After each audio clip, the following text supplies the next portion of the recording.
And this conference was organized. Yes, and the other partners, of course, I was going to mention them now. This conference is organized in partnership with the National Foundation of Civil Society and also the Nordic Council of Ministers Office in Estonia. And also with the financial support of the Europe for Citizens program of the European Union. So to all of them on your behalf, we say thank you.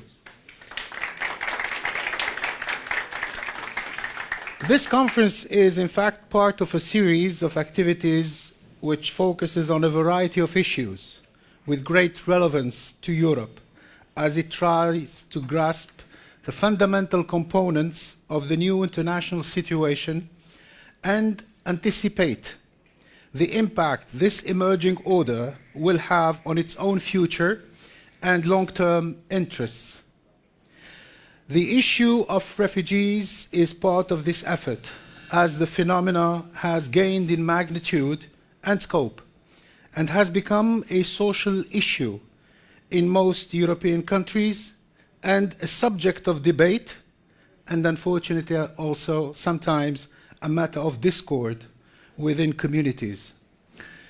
Many international documents, guidelines, and resolutions have been adopted to regulate this flow of people.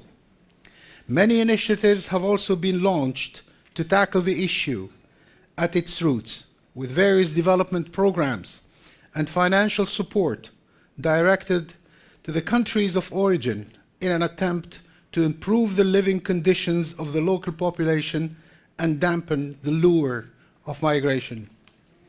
The result, unfortunately, is an increase in numbers of migrants who accept all kinds of difficulties, including the ultimate sacrifice, in an attempt to reach their destination.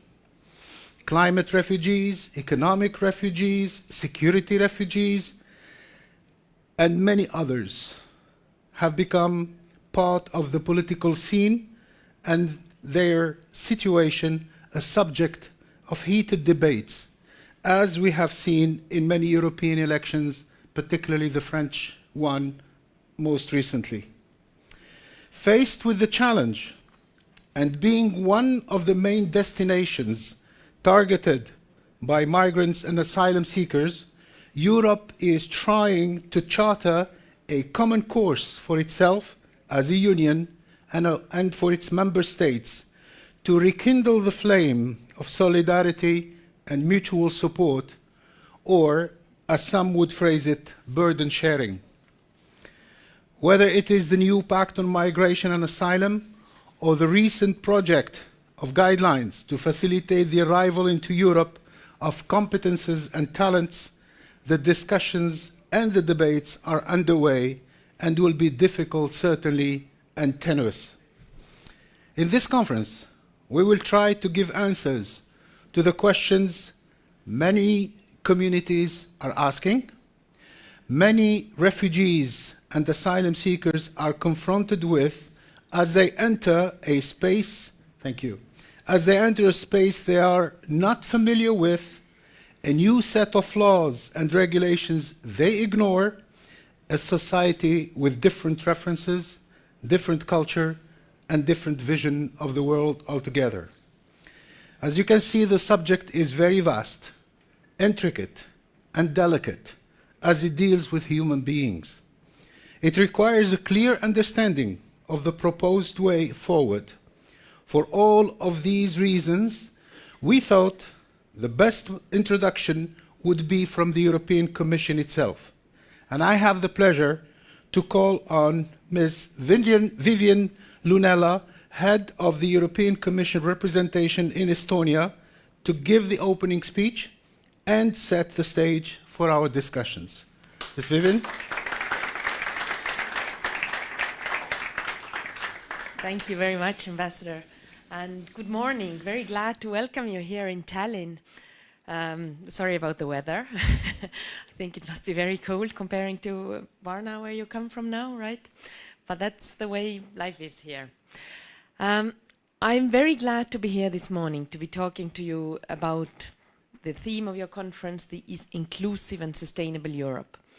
Because when we look at the fundamental values of the European Union, rule of law, democracy, liberal economy, all this is not possible in the 21st century without it being inclusive and sustainable.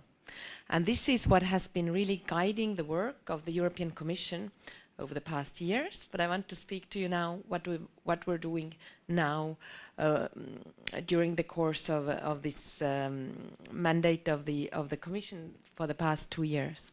So when we look at inclusive and sustainable, I want to take you back in time by almost 3 years now, when in the summer 2019, the European leaders got together and elected a new, or chose a new president for the European Commission, Ursula von der Leyen, then the previous German defense minister. She had been Minister of Defense in Germany, she had been a Minister of Social Inclusion and Families in Germany, and she came to Brussels representing the German Conservatives, saying, or then becoming the president of the European Commission and representing the whole of Europe, of course, but saying that her big objective for her mandate was the Green Deal, was making this transition of turning Europe into a climate-neutral continent by 2050. And that was something that, even when we go back only just 3 years from now, back in time, it was by many, including in Estonia, seen as something too ambitious, saying, why would you do that? Why would you put this Europe in a weaker position than the rest of the world? We don't have to be responsible for the whole global warming. We are such a small economy. But she went on with it, and of course had a strong support from her Commission, from the European Parliament, and as well as from the member states. And why did we do that? Why did the European Commission push so much to go forward with this green transition?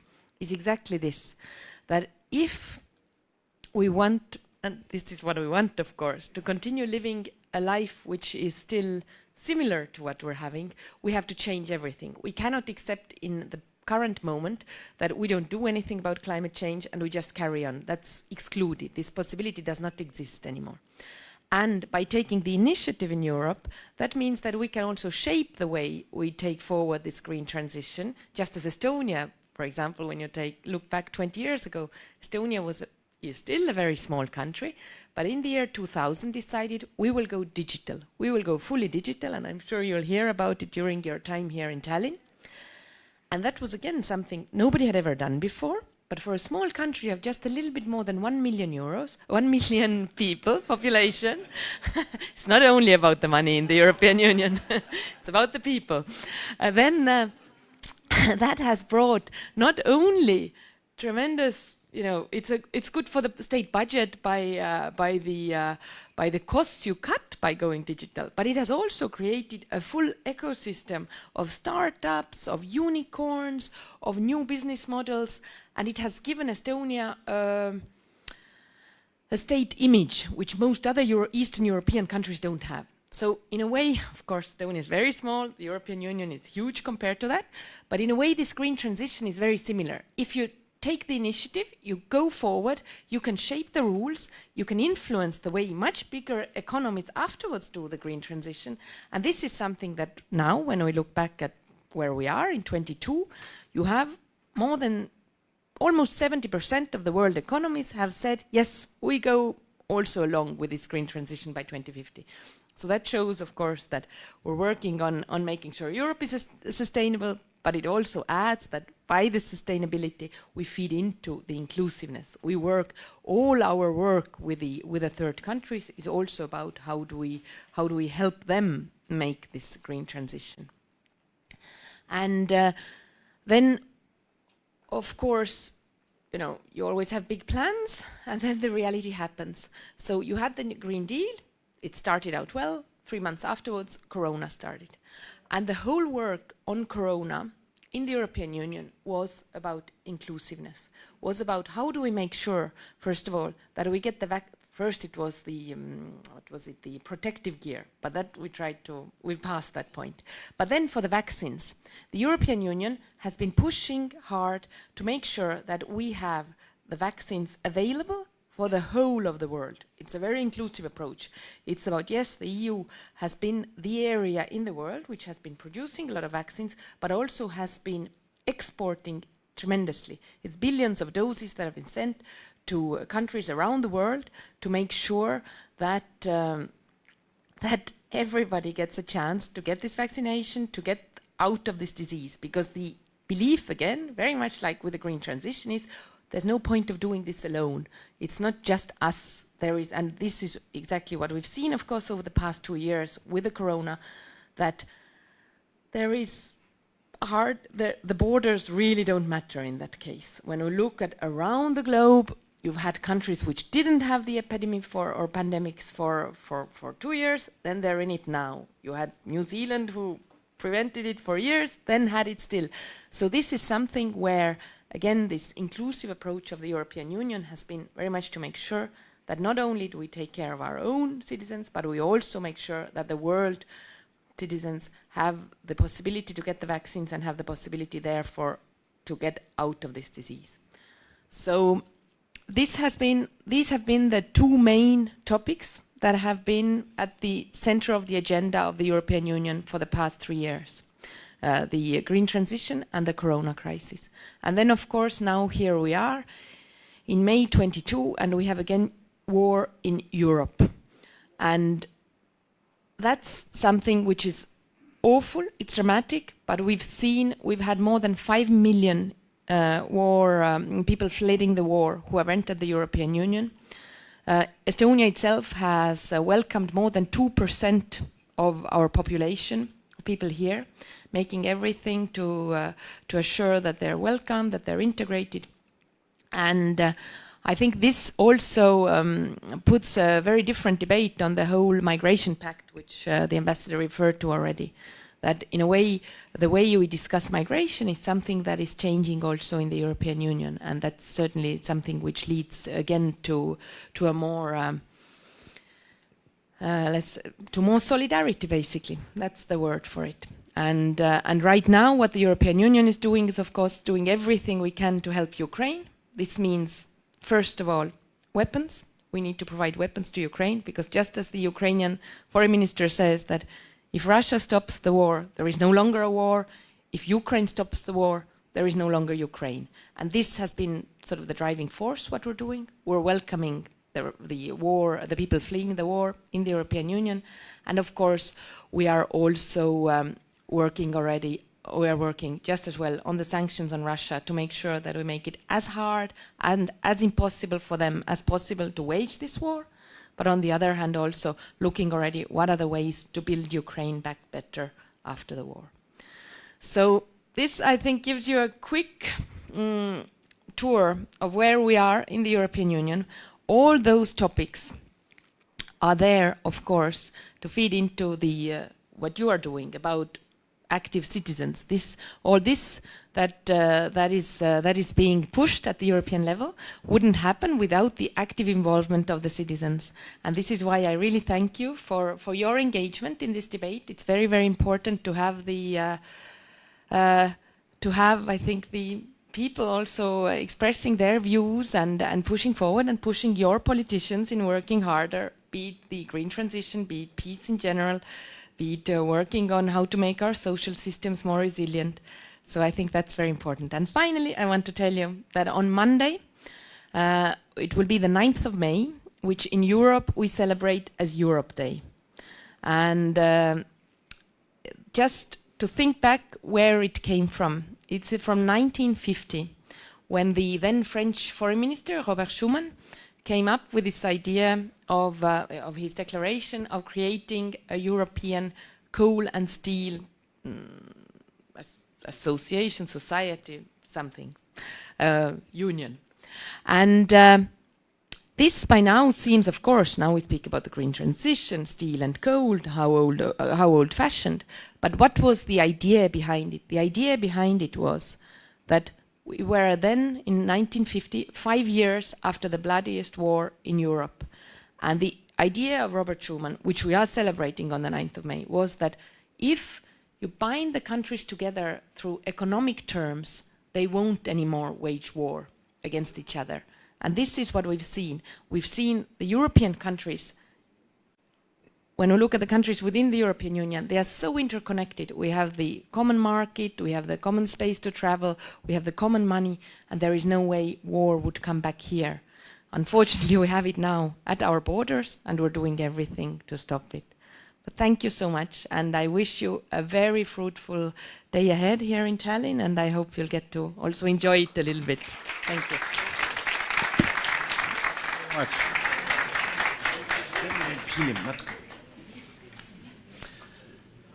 Thank you, Vivian, for this introduction, and I think you have touched the variety of subjects that all lead us to the common denominator of this conference, which is how we can all help.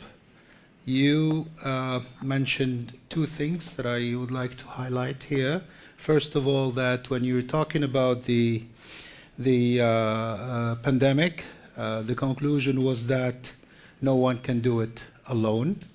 And I think this is also something that will resonate throughout this conference, that not a single one of us can do it alone, but together, that's how we will make it happen.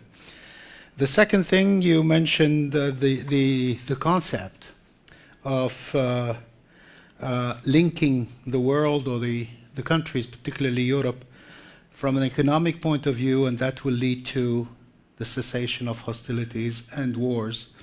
And I think today we live in a world whereby I suppose citizens, if you link the world through its citizens, particularly through its CSOs, I think that could lead to a much, much better understanding, and certainly the reduction, the very substantial reduction of conflicts and of wars. So we need to continue in our commitment towards that. Now we move on to our keynote speakers. We have 3 keynote speakers this morning. And I would like to call on Anneli Reima, Head of the International Relations in the field of integration of the Estonian Ministry of Culture. And the topic will be inclusive society and integration policy from the perspective of the state and social stakeholders on migration crisis. Please.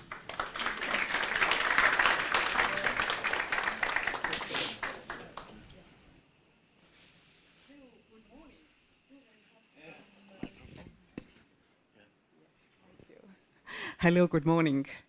Dear participants of the conference, dear organizers, Your Excellency, I'm really very glad to meet you here in Tallinn, despite of this weather, as it was told before, but I really hope that you enjoy Estonia, our nice capital, our culture, and our warm heart, actually.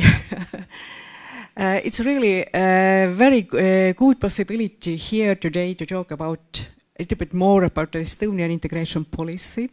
We have very long-term experience in it, and it's on the eve of the European Day, which is also very important. Estonia is a very big supporter of European values, all these policies already for a long time, and we are happy that we are the members of the European Union, so we can act much more together, we can share the European values and so on.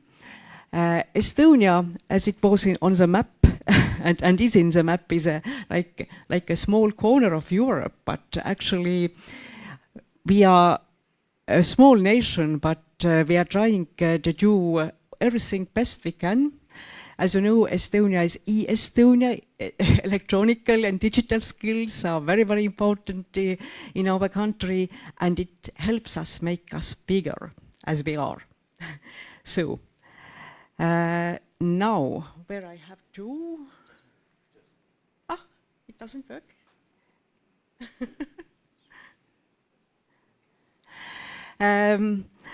Of course, my name is Anneli Reima, and I'm working as a Minister of Culture, and it's maybe a bit interesting that the Minister of Culture is responsible for the integration policies. And it's already long-term experience since 2010. We are responsible for the whole policy making. And in Estonia, we believe that if we are not big in our numbers, so we can be big in our culture and our capability to make policies. And culture is one thing which really connects people over the borders, and it's like a soft policy, actually. And I would like to give you a small overview about the background, situation just now. Thank you. Yes.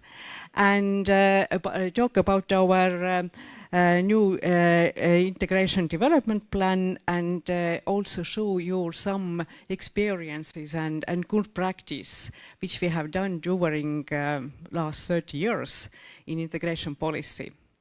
And this conference is also connected to EU Action Plan on Integration and Inclusion, which also puts a very big emphasis that integration is a two-way process. So we can work, if we are talking about integration, not just the newcomers or people with another ethnic background, but we have to talk also and work with local people, with people which is like a receiving society of the immigrants. And as you know, Estonia is population 1.3 million people, a bit more. Now our number of inhabitants or our people is rising due to the crisis. Also since 2015 we have already a positive trend in our immigration, which is maybe a little bit different of other EU countries which are on the eastern side of European Union. But I think economically we have developed very well, and also we have put a lot of efforts to make services digitally, so we have e-residents and so on. And if you're looking at the population, so we have a huge number of people who have Russian background, who are talking in Russian language and who are native Russians. And this our population is, which is like of other ethnic background and other language, it comes from the years after the Second World War, when took place a big industrialization and also immigration from Soviet Union. And it is a question which where we are working very much still to give people possibilities to study language and so on. If we are talking about the crisis in Ukraine, that if we are looking at this title of this conference, Sustainable Europe, I think also about the security questions. And currently in Estonia is more than 35,000 Ukrainian refugees. And over the border, we have taken have fled more than 55,000 refugees from Ukraine. It's a very big numbers. It's a big challenge for us, because if, as you know, if there are some crises, all these gaps and problems and questions in society are much, much more visible. It means that our capacity to make integration policy, to receive newcomers, to offer them all services, and also maintain stability of in the country, it shows how strong we are. And I think, and I'm absolutely sure that we have a long-term experience and we can offer the best services we can, and all Estonia supports Ukrainians in this terrible crisis, humanitarian crisis. So it's not just the state is offering you some service, but the whole population tries to help somehow these peoples who are not just now have to flee from their home country. So, next slide. So, as we always stress that Estonia is a multicultural country, and we have the immigration is on the rise, And the most new immigrants are coming from actually from the previous Soviet Union. So we have people who are coming or arrived to Estonia not from Europe or European Union or some other third countries, but also from Russia, from Ukraine, and from Belarus. And what is social cohesion? I looked at some explanations in different political documents as well, that it's capacity to ensure the well-being of all its members. And it's our policy that we are trying to give for all people who are in Estonia the equal opportunities, equal possibilities to work, to get acquainted with our culture, with our history, with our language. And we're really doing a big efforts on this way, and our government is very, very supportive. So during the last 2-3 months, we have got extra support from government to manage with this crisis just now, which is going on.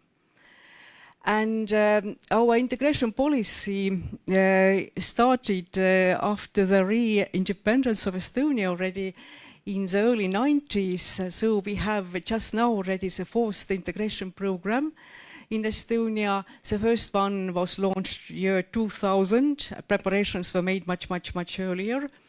And which we have to stress, and which we're trying to stress, is that Estonian integration is based on the openness of Estonian society. We have been until 1992 behind the iron curtains, actually. And that's why you see that we have not so many newcomers from African states or from Asia, but now we have, thanks to the European Union, the work by the European Commission and other good partners, we have got very good experiences and also knowledge how to work out effective programs.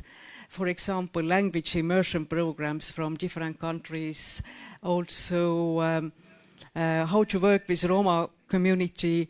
So it has been a big success in Estonian integration policy, I think, so that we have avoided big conflicts.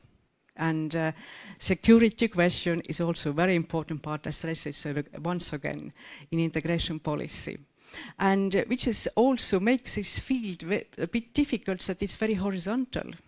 That it's not just culture or education, but it's also labor market, it's medical aid, healthcare, media is very, very important, and much more important in recent years and coming years, how to reach to your partners, how to reach your target groups. So, and it's also gives us possibility to work out the very good and effective adaptation and integration services. So, now very shortly about our new program, which we call Cohesion Estonia 2030. So it's development plan or a program which supports or stresses that we don't have to talk if you're making integration policy, not just how to, well, do you know Estonian language or what is your citizenship, but the cohesion of society is the most important thing, that we reach to the people, we have a dialogue, we have trust. To build the bridges of trust is one of the most important tools in integration policies, that people meet each other, we have contracts, we talk to each other, we look into your eyes. What do you feel? What do you think? It makes us stronger if we are working together with our target groups, with other ministries, that we know what we do and how we act, and we do it all together. And the general objective of the action plan is that Estonia is a cohesive and inclusive society. We can't allow for us that we have some ghettos or some other certain parts of the city of Tallinn or other regions of Estonia that the people live very separately. And it means that we have to go on very, very grassroots level. We work with NGOs, we work with local municipalities, and it's like a new challenge to in Estonian integration policies, how involve local people, especially local municipalities, in integration policy, that the people who are working on grassroots level say, and very in different regions, that so understand how important it is that we are thinking and offering services for the whole population, not just in Estonian, but also in Russian language, in English, or maybe Arabic. How does it need? That it's also a bit work to which is directed to the local populations, that you have to be open, because if we are cohesive, if we are then we have a sustainable state. And there are the main courses of action that, as I told before, local level partnerships. We also develop modern and effective integration programs, which are also based partly on the digital services. Communication is very important to explain what we are doing and how we are doing. Also due this coronavirus, many people are working at home via digital tools, via internet, and of course improving Estonian language skills is also very important, that you have to participate in our social life, in our cultural life, to understand. We have equipments in our museums, in theaters, to get interpretation, but if you understand the language, if you read the Estonian books, you looking at our films, you understand better us, our soul, how we work, how we act. So supporting inclusion is very, very important, and that's why we have a different dialogue platforms.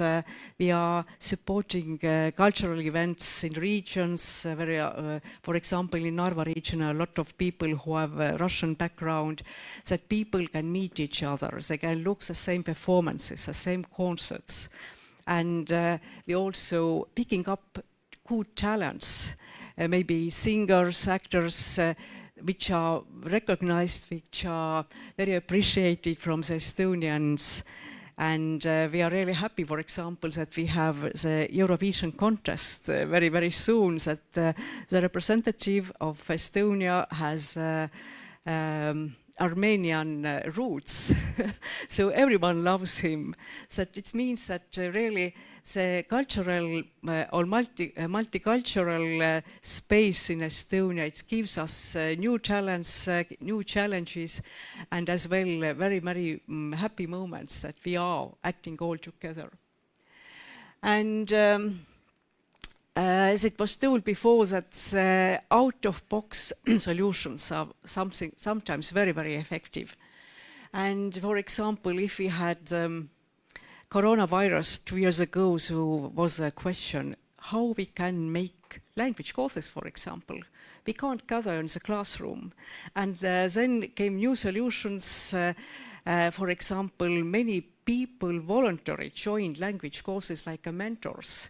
And we called this program for Keelesõber, it's a friend of language. At the voluntary people, 400 people who wanted to study Estonian, and 400 who are ready to be mentors, that people can talk. And which has also been very, very good, that the study in Estonian language has made like a new renewal, these old methodologies, that it's not just grammar, but it's very important to encourage people to talk each other. It's not questions that maybe you make some small mistakes in grammar. It's most important you have courage to talk, and it means that you really feel yourself very comfortable, self-confident, and you can work and do everything if you in the beginning maybe don't know the Estonian language so well as it needed.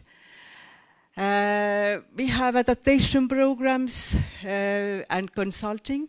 In Estonia, we think it's very important that we talk to people. We just not give the paper, but if you have question, you can come to the Integration Foundation, where we can offer consultation services that people can explain to you what you have to do. It's like a liaison office somehow. For the newcomers, there are free courses in language, in different modules of study, researchers, international protection modules, work modules, that we explain how Estonian society is functioning. Very important part of the adaptation programs or early stage integration programs are also socializing events. We're offering excursions, there are joint food making and so on. And of course, communication is very important. That now when we have crisis, we have war in Europe, there are a lot of fake news that people really can read this news and understand what is wrong, what is right. And it's very often that in integration policy we also fighting for the truth, that people really know what's happening in the world. We have a neighboring country, Russia, and for example in Narva it's also possible to look at Russian TV, which gives us absolutely another picture. Language studies with culture, with singing, as I described. So we have Estonian language houses, which were launched 2 years ago, and they are really been very popular, like also somehow dialogue platforms for people who are using the services there. We have very different language courses where you can make handicraft or make hiking and so on, but there are many different people there, as well as Estonians who are attending voluntarily. So dialogue platforms with minority organizations. We are making different forums, hackathons, for example, already 10 years. We have that kind of forum in Ida-Virumaa. It's Narva region. When we are meeting different people, we are trying to find solutions to the different questions and actual political questions, but we are trying to do it via culture. And of course, meetings and different events between different communities, very important, that people have to feel themselves comfortable.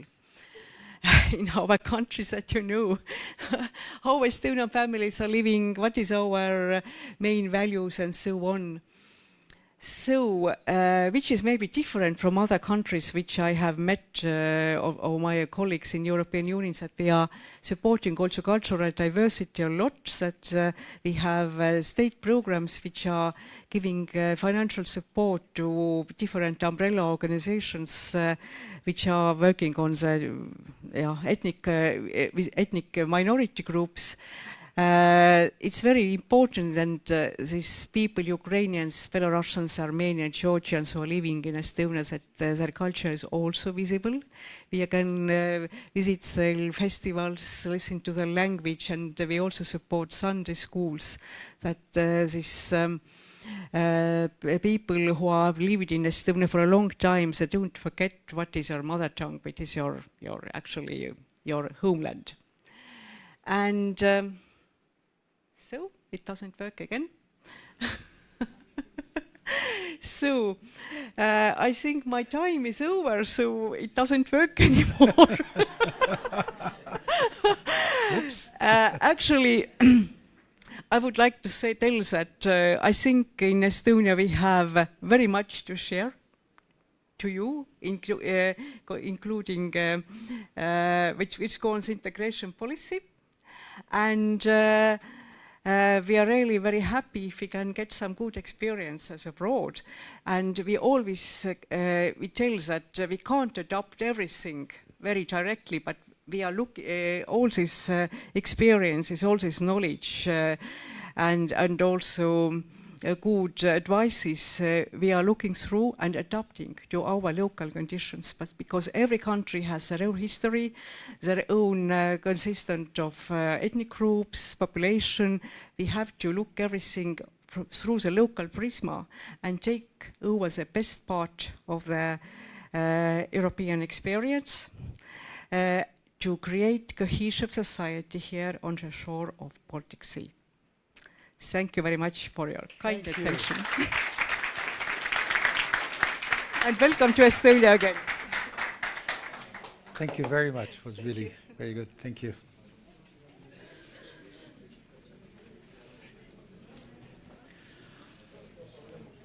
Thank you, Annalie.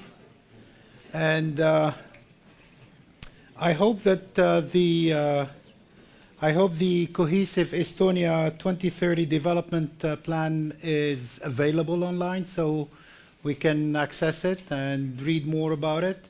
And I would like to say really that you have touched on almost all the points that we have been discussing in the last 3 days in Narva and will be in discussion today. And I'm glad to really hear you say that your approach is based on a number of concepts and a number of important points. And I noted awareness, I noted openness, I noted respect, and I noted acceptance.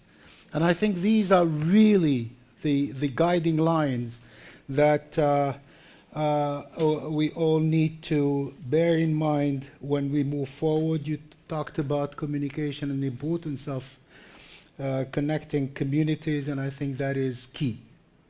So, in conclusion, I would like to say you started by saying that Estonia is a small country, but I would say it with a big heart.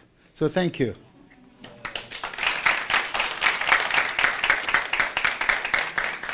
Let us now hear from our second keynote speaker.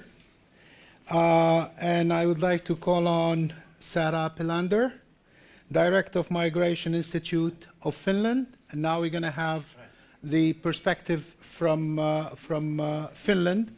And she will speak to us about European policies and migration integration, needs, possibilities, and limitations. Sara, please. Thank you.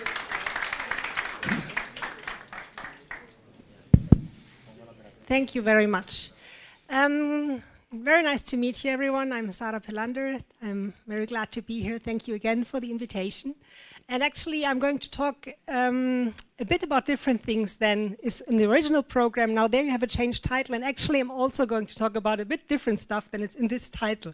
And the reason for that is that when I was kindly invited a while ago, when part of this group had a gathering in Brussels, I gave quite a similar talk. And Vasily asked me to give a similar speech here. But then I last night realized how many of you were already in Brussels and have heard this quite similar talk. So I actually decided to change it very last minute last night. So I'm going to talk a bit about a different perspective. It's related to this, and I'm going to come back to this part of these points. But actually, yeah, I'll have a bit of a different perspective, you will see. I'm the director of the Migration Institute in Finland, and every now and then we are contacted by people who want to apply for a residence permit and think that we are the immigration office, which we are not.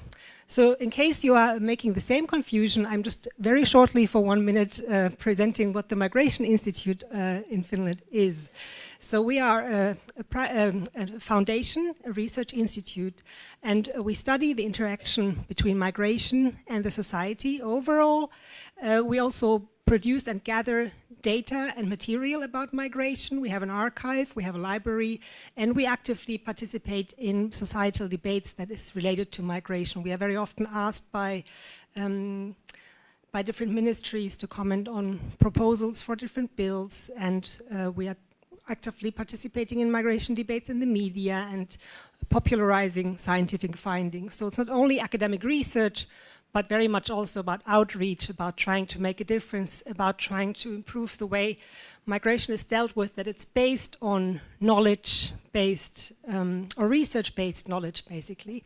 and that is one of our main missions. Yeah, we kind of do research on historical migration movements, then research that's more about the current situation, about today, and disseminate it to the media. But what I'm going to talk about today is actually a concept that's called demigrantization. And that's actually the key point, which is why we find a key here. Before I start that, because when we speak about migration, we often do it with quite this notion of exceptionalism, with this being something that is super out of the ordinary. It's a problem we have to deal with. It's something we've never experienced before. And I think it's just important to remind us that migration is not very exceptional. People have always migrated, they have always moved. Actually, also when we speak about the rising numbers, it's good to remind ourselves that in 1900, 3% of the world's population were migrants, and in 2021 it was 3.4%. So we also always talk about this like huge increase and these waves and these, the way, I mean, you know how migration is discussed in the media, I don't have to tell you about this. And it's often with this kind of moral panic. And I think as much as I think it's important, I mean, I'm coming from a place that's called Migration Institute, so it's kind of paradoxical that I'm not saying, well, let's demigrantize, but I'm going to explain to you why I'm saying this. And I'm actually a migrant myself. I moved to Finland from Germany. But one thing that I think when we speak about migration is very prominent is that in addition to this moral panic, it's also the question who is a migrant, who is not. This is something you probably also know. For example, in Finland, when you Google the word maahanmuuttaja, immigrant, the images you see, and then you look at the statistics who are immigrants in Finland, they don't really match up. So the biggest groups who come to Finland and the image you have of immigrant are quite different. And oftentimes when we speak about immigration, we speak about humanitarian migration, about refugees. And in Europe today, it's even more pressing than ever before to speak about this. So I'm not saying let's not talk about refugees at all. But what I'm saying is that the way migration is talked about often boils down to a quite small part of what the huge phenomena of migration actually is about. And that the majority of people moves for all kinds of other reasons that are oftentimes very much ignored in the media. So this just as an introduction of where I'm coming from. So why a demigrantization of migration research and policies, and what do I actually mean when I say this?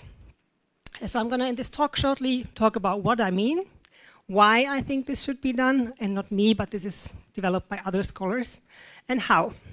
And then in the how, I'm going to link back to European integration policies and inclusion. That is the theme of today.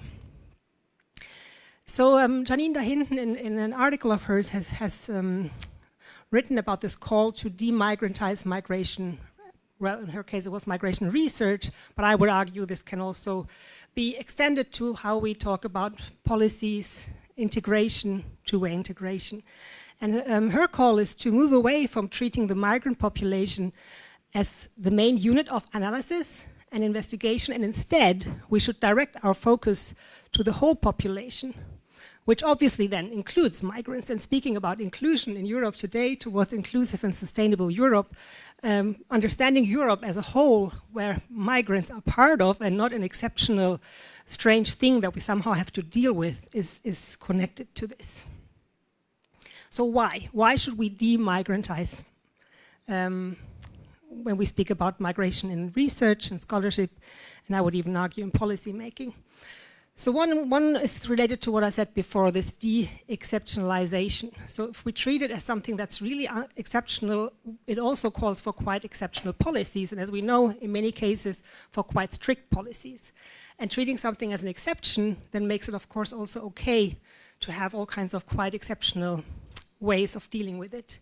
So this demigrantization, if we actually look at society as a whole and how different groups of people, no matter, I mean, migration is one part that defines you. It can be racial difference, it can be linguistic difference, it can be class differences, poverty, able-bodiedness. I mean, speaking of intersectionality. So if we only focus on migration, which I'm again saying not saying we should not do ever at all, but I'm just saying that the way we speak about these things could be done in a bit of a different way. Then also, when we separate people as kind of migrants and non-migrants, we create these differences as if they were naturally given, as if people were just born into the world as either migrant or non-migrant, which of course we all know is not really true. And if we focus on migration as this separate, weird topic that we always have to deal with in this state of exceptionalism, we support this view that the difference between people that is created, one of us can be a migrant, someone then is an expat. You know, if you're a white person from a wealthy country moving abroad, you're suddenly not a migrant, you're an expat. And some are migrants. Yeah, that these categories are not really, they don't exist, they're made and shaped by people. And if we demigrantize, we would maybe hope and be able to overcome these categorizations. Another thing that migration scholarship has criticized quite a lot, and those of you who have studied migration issues know this, for some of you this concept might be new, but there's this concept called methodological nationalism, referring to the fact that oftentimes we use the nation state as this main reference point on how we discuss issues and things. And in a global world, I'm not saying the nation state is not relevant, and this is also what critics of methodological nationalism are not saying, because oftentimes it's still the nation state who crafts, for example, entry regulations, bordering systems, residence permit systems. So of course the nation state is still making decisions that affect migrants very much. But that when we look at phenomena on a global scale, that it's not only the nation state that should be the main point, and that we compare different kind of entities as if they were also, again, a bit similar to how I was saying before, that these different categories, migrant, non-migrant, should not be pre-existing. A little bit also in this way, thinking, okay, our nation state and the way they function, is that the only way to think about the world? And then this holistic view on society, that we look at society as a whole instead of focusing on what I would here call the other. So kind of saying, well, we're looking at society, for example, at Europe as a whole, and not only in different silos of different groups of people. Well, how should we then demigrantize? What does that actually mean? So one thing would be to distinguish between analytical categories and legal categories. So of course, I mean, if I move to Finland as a non-EU citizen on the basis of, let's say, marriage, then I would be called maybe a marriage migrant, or it would be called family reunification from this legal point of view. But then if there would be research about me, that would not entirely for the end of my life define me in that same category. So we have legal categories. People are legally, for example, refugees, and that is important. It's important to be legally recognized as a refugee, and there's a difference between that and being an asylum seeker, for example. So of course these legal categories are important and really relevant and make huge difference, and can be actually questions of life and death in many people's lives. But then when we discuss these phenomena, we should distinguish what are the analytical categories, especially in migration research, and what are the legal categories that governments and laws use, and they can be quite different. And I've argued very much in my own research that people's lives are often more manifold than these legal categories allow for. So for example, you can be at the same time fleeing war, joining family members, working, and so you can be like labor migrant, family migrant, humanitarian, move for humanitarian reasons, basically all at the same time. But then when you apply for residence permits, you have to choose. You are either this or that. So these are the legal categories. But in people's lives, they of course intertwine, and people might move for all kinds of reasons that are connected to each other. Then another call that scholars ask for is actually use social theory, apply theories that we have about how society functions to migration studies. So we oftentimes have migration studies as a separate field, and then we have social sciences who look at society, who look at how, I don't know, how education is inherited from the different generations, look at poverty, look at politicization of different groups, you name it. So we have all these social theories, and then we have migration theories. And migrants are just people. So in effect, the demigrantization would be to use these theories that we have from social sciences to study society as a whole, and not treat migration as like separate out of this. So the call would be out of the migration container, as it's called here. Now this has stopped working.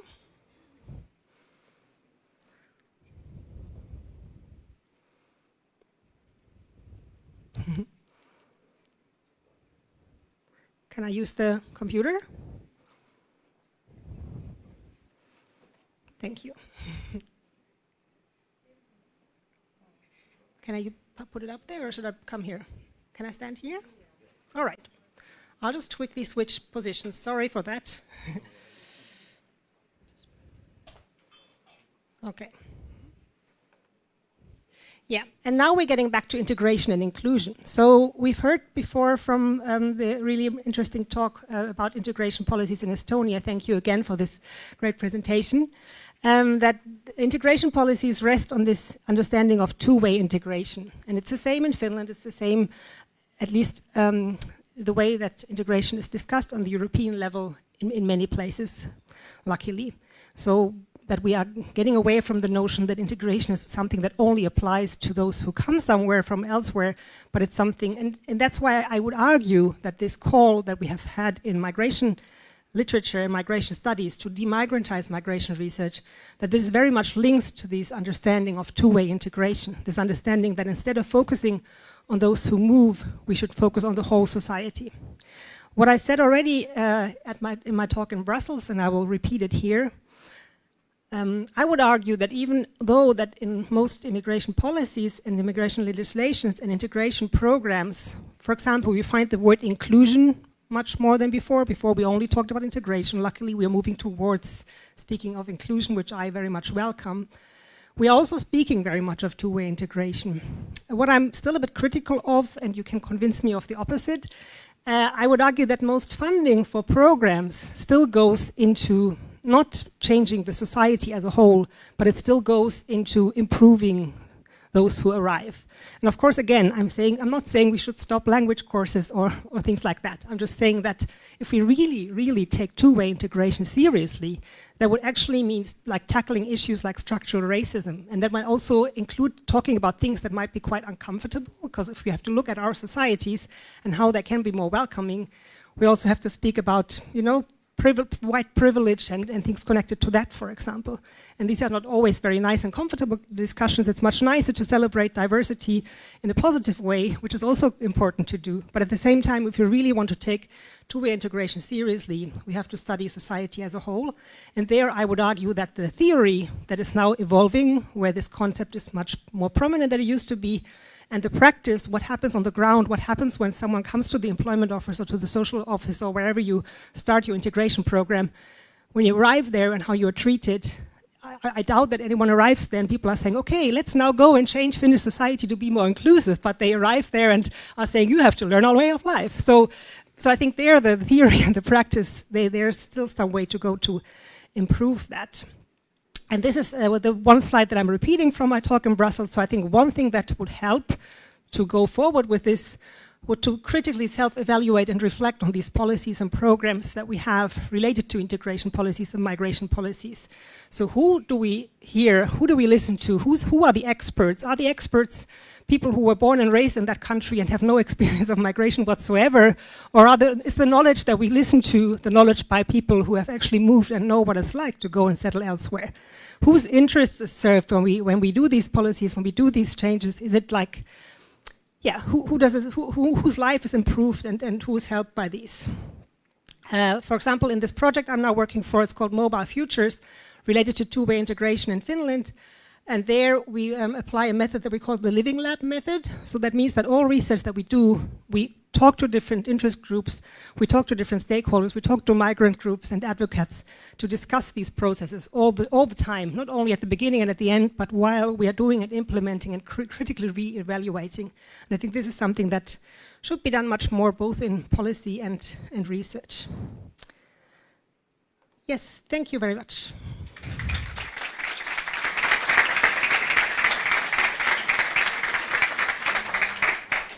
Thank you very much. Thank you.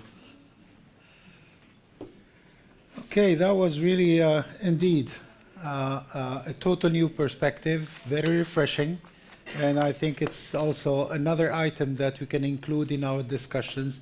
And I hope you will look into those, into that approach and see maybe areas where you can further develop them, challenge them, and look at the ways of we can move forward on the subject. Our third, certainly not least, keynote speaker is Mr. Stefanos Valianatos from Greece.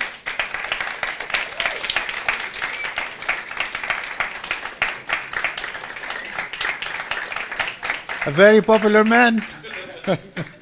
And the only man until now. Oh, so far, okay.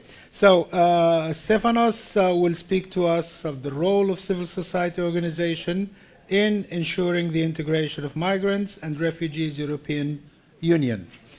Stefanos, and I'm going to ask you if it is possible to be very short. Thank you. And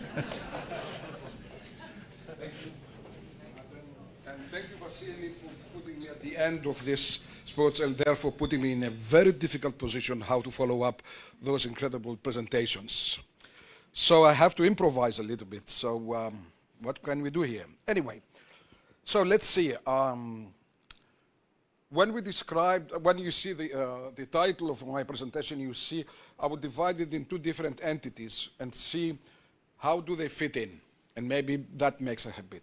On the one hand, I have the civil society domain, and on the other hand, we have the immigrants and the need to assist in the integration. First point I would like to make is that we have moved away, and this is an important notion, from policies of assimilation, and gradually, and it was very interesting that was already mentioned for the previous ones, we are talking not only more about integration but inclusion. And this is an interesting step forward. The point I would like to make here is that if we would like to understand how civil society can work and assist in the integration or inclusion of the migrants, then I will have to see a little bit of each group, what it is, its characteristics, and how those ones can be met. So on the one hand, civil society, what is the civil society and what is the added value of it? And then I would talk a little bit about the challenges and the problems. So civil society is by definition the space in between the government sector, the market, and the family. It is included there. We have people who are voluntarily present in activism, most likely in an associative form and not only individually. Another characteristic is that the diversity of its nature and characteristics and the focus on specific themes. The other very important thing is that by having so many civil society organizations, then we have a very large outreach and getting deep into society, which offers an important element which was outlined the previous days, is that the legitimacy of their action vis-à-vis any policies that can be applied. And therefore, which means, by definition, that for civil society to function and perform, it cannot do it alone. It has to work within a specific framework and a legal framework as well.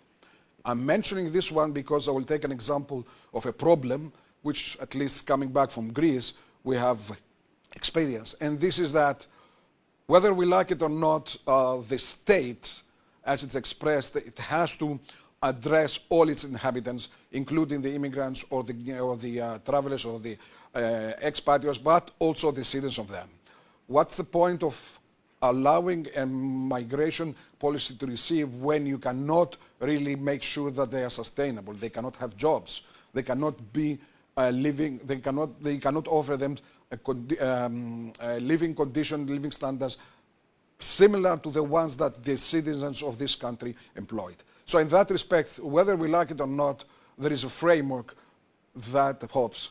And in that respect, on the other hand, the civil society tends to be idealistic, tends to take, they said, well, there is a problem, there are people in need, we have to help them. And in that respect, in many cases, we have seen civil society organizations or NGOs.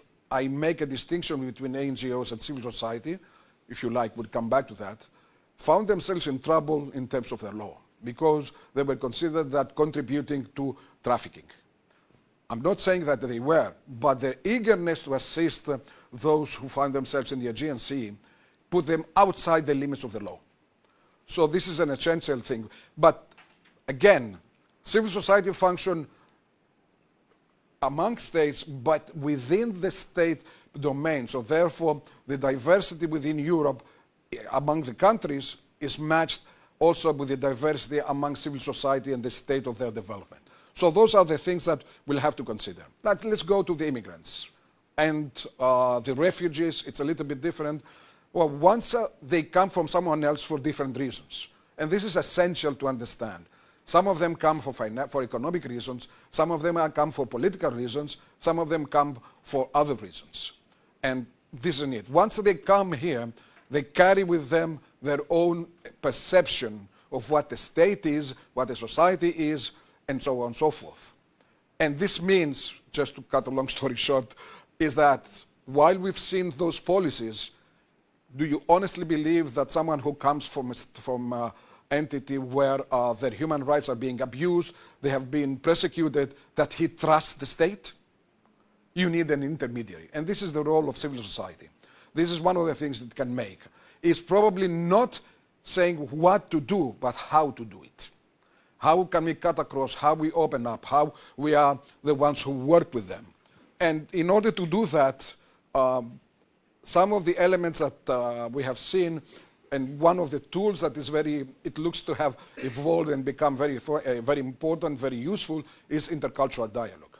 And it is very interesting, while we, at least in our community that we shared with HADEM, is that with the Anna Lindh Foundation, which is an institution devoted to intercultural dialogue between the European communities or the European societies and the Mediterranean ones, is that intercultural dialogue is applied in a different domains, yet it was primarily introduced as the next step to multiculturalism for integrating those immigrants in the societies.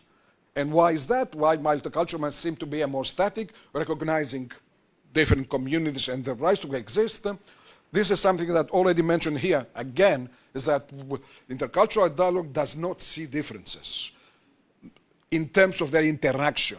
They consider themselves equal, and therefore they act together in the same place and so on and so forth.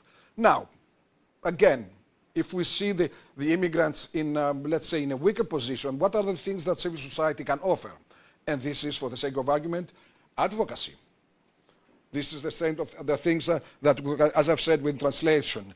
But can it really do all those things unless it works and it's being trusted by the other institutions, the state and the immigrants?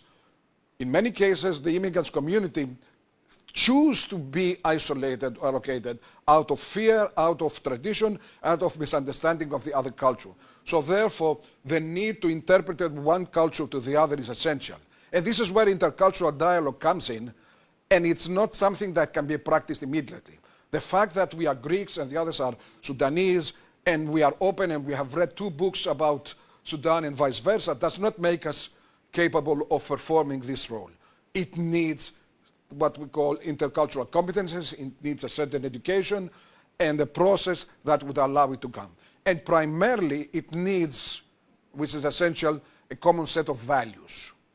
Now, the values in many cases are being hidden, and this is another role that civil society can play in cooperation with academia, in cooperation with other institutions. So personally, I think it's while I'm still a strong supporter of civil society, I cannot see it perform without partnerships or sectorial partnerships. Fine. If we have all described here, I think we have solved it. We have the theory of everything. I'm not sure if that's the case. In both cases, first of all, we have seen we have experienced that a lot of immigrants or newcomers, they have been abused. Not only abused by the locals, but even by their own communities, especially the ones who came earlier on. And this is where it comes, which is essential to assist them. But do they again trust the police? Do they trust the social security institutions and so on and forth? And the complication of receiving a social security number.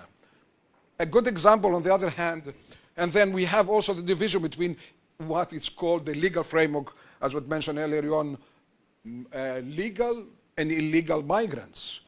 There is a good example from Portugal, where they created a one-step process where this is an office that deals with immigrants. This office is the only one who knows, and this handler, only one who knows whether this immigrant is an illegal or legal. Behind them, they are the ones who receive, who meet them, and solve all the administrative problems, and therefore this office is linked to all the governmental sectors. This is just a paradigm of how it can work. Problems. Well, civil society vis-a-vis NGOs is based on voluntarism. And therefore, that's not always a sustainable issue, and neither is the skills that those who form those institutions can provide this help needed, which means that in many cases we need to repeat the training of all the ordinantships, but that at the same time they tend to be, a lot of them, youngsters, and which provide them with the eagerness to work and support. Another problem which we can find within civil society and within activism is that activism, as indeed when we see someone who is blind or whatever, we consider him as a good man. That's not the case necessarily. So that's the same with civil society and activism.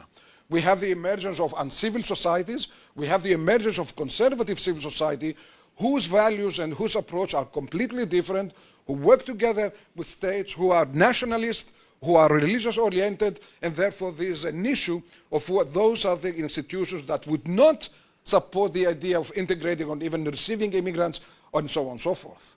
On the positive side, on the other hand, so nationalism seems to be the natural enemy. But it's interesting, I came across an article, and it says that two major figures who once represent liberalism, but let's say the international expression of liberalism, Fukuyama, and on the other hand, a Marxist, Hobsbawm, agree that we cannot ignore nationalism. But nationalism and nations are so important that cannot be left in the hands of the nationalists. And patriotism and the flags have to be accepted. And in support of such a nation, what we consider that this is the national identity is what's going on in those last 5 years.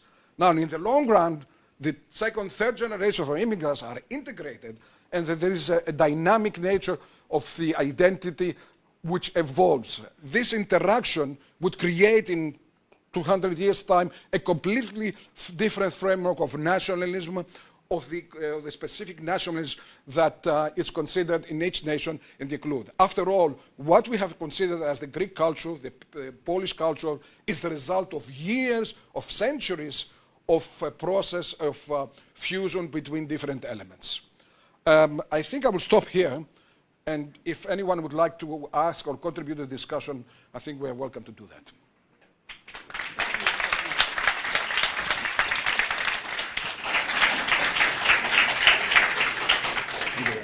Thank you. Well, thank you, Stefanos, and I think your contribution really sets the tone. You have described a variety of situations and talked about different actors, from the pros, the cons, and you have told us that, in fact, there is no straight line, that there are always things that as we proceed on, we need always to think about, assess, and maybe try to reduce the negative aspect of, and then enhance the positive issues. So, all these points that Stefanos and our previous keynote speakers are really food for thought that will help us in our discussions as we move forward. Now, we are a little bit slightly late behind schedule, and so we move on to our first panel, and I have the honor and the privilege of moderating it. So I would like to call on the experts for the panel. Jani Aispu, head of the political team, the European Commission representation in Estonia, to join us on the panel. Ms. Eleftheria Taklaki, political scientist, researcher at the Aegean University from Greece. Mr. Rudy Reyes, director of De Breuer Centrum West, Belgium. Rudy. And I have Miss Alejandra Hansen, Ambassador of YTOP International Youth Organization. We have the youth voice here. Welcome. Alrighty, so without, I prepared a little introduction, but I'm going to skip it, so for the sake of time. And I'm going to ask our first expert, Yanni, if you could a little bit tell us some of what I would phrase the new elements in the EU thinking in terms of the new policy regarding migration, regarding integration, regarding inclusion, all the things that we have heard this morning. How are they reflected in the thinking and in the deliberations and the debates at the EU? And maybe you can give us also some ideas, but what is being proposed as a way forward? I'll get you one. We're not going to ask you to scream. Great, it's better now. Can you hear me? Yes. Hello, I'm Jana Ispo. Our head of representation in Tallinn, Vivian, was already here to welcome you. So I'm working also in the European Commission representation in Tallinn, and I'm the head of the political team. So we are covering basically all topics, so not only migration and integration, but many other issues as well. But just give you a few thoughts from the EU perspective. So certainly, I mean, we all know migration is nothing new. No, we have about 5% of European population. I mean, the EU member states who are non-European citizens. So and recently. I mean, migration is something we experience daily, but of course we had recently in the EU several, let's see, refugee crises, 2014, 2015, connected to Syrian war, and we are currently in the moment experiencing the biggest dimension of a refugee crisis in Europe that we had since the Second World War. And so we see already here that actually the reasons for migration can be very different, yeah? So there's war, there are other reasons, there are economic reasons that people miss basic needs in their countries, or there might be also climate issues related to the climate change. Now coming to speak to Ukraine crisis, it's indeed the biggest we have faced so far since the Second World War. And of course you see here in Estonia, we are in a frontline country here, so it's felt really strongly here. We have over 35,000 Ukrainian refugees. That is almost 3% of the whole population here. It's a huge dimension for Estonia, for a small country like Estonia. But from the EU perspective, this crisis is very different from the previous crisis. I mean, for example, in comparison to the Syrian crisis, because as I already said, we have actually much higher numbers of refugees. We have mainly women and children. But what is very different is that with Ukraine, the European Union has visa-free travel since 2017. That means that those people who are fleeing and coming to European Union member states now, they actually don't need a visa. So they are not automatically applicants for asylum. So the situation is very different. Yeah, it makes things different, but it makes also simpler for us because the EU has activated the temporary protection scheme on the 3rd of March. That means that the refugees from Ukraine, they can stay for 1 year, and it can be prolonged even up to 3 years. So they can start working basically right from the scratch, and and enjoy social rights in the EU member states. So in fact, they don't need to apply as a rule. Yeah, I'm not saying that there are not certain problems or in application, but as a general rule, they don't need to apply for asylum. So it is simpler for them. Now, just to come back to last year, 2021, before the Ukraine crisis, we had a kind of Belarusian or Belarus refugee crisis. I'm speaking about that because this is a very recent new tendency that migration is used as a weapon. I mean, I must not go that much into the topic, but obviously there are vulnerable migrants who are used as political weapons, and it brings also a very new dimension into the EU migration policy challenges, let's say. So we have many new elements what we are facing since a couple of years. In the same time, in the EU, we have an urgent need to reform the current system, the Dublin system. So there's a problematic situation where we are increasingly facing multiple refugee, let's say, crisis, but we don't have a really proper working framework in the EU. So that's a big issue. Now, to say last word about the integration as well. Obviously, when we consider also those political attempts to use migration as a weapon against our states and against our societies, we see how important is integration actually. Because certain leaders from non-democratic countries, they obviously want to divide our society. So we see how important it is actually to integrate those people, yeah, and to avoid conflicts between our or inside of our societies.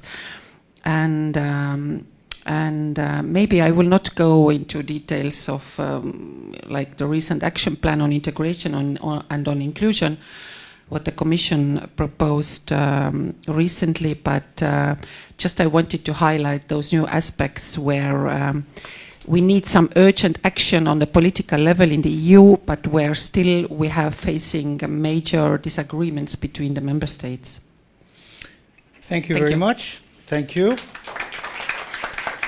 Yeah, we are fully aware of the fact that the discussions are going to be quite tense, and the issues are very important. So, okay.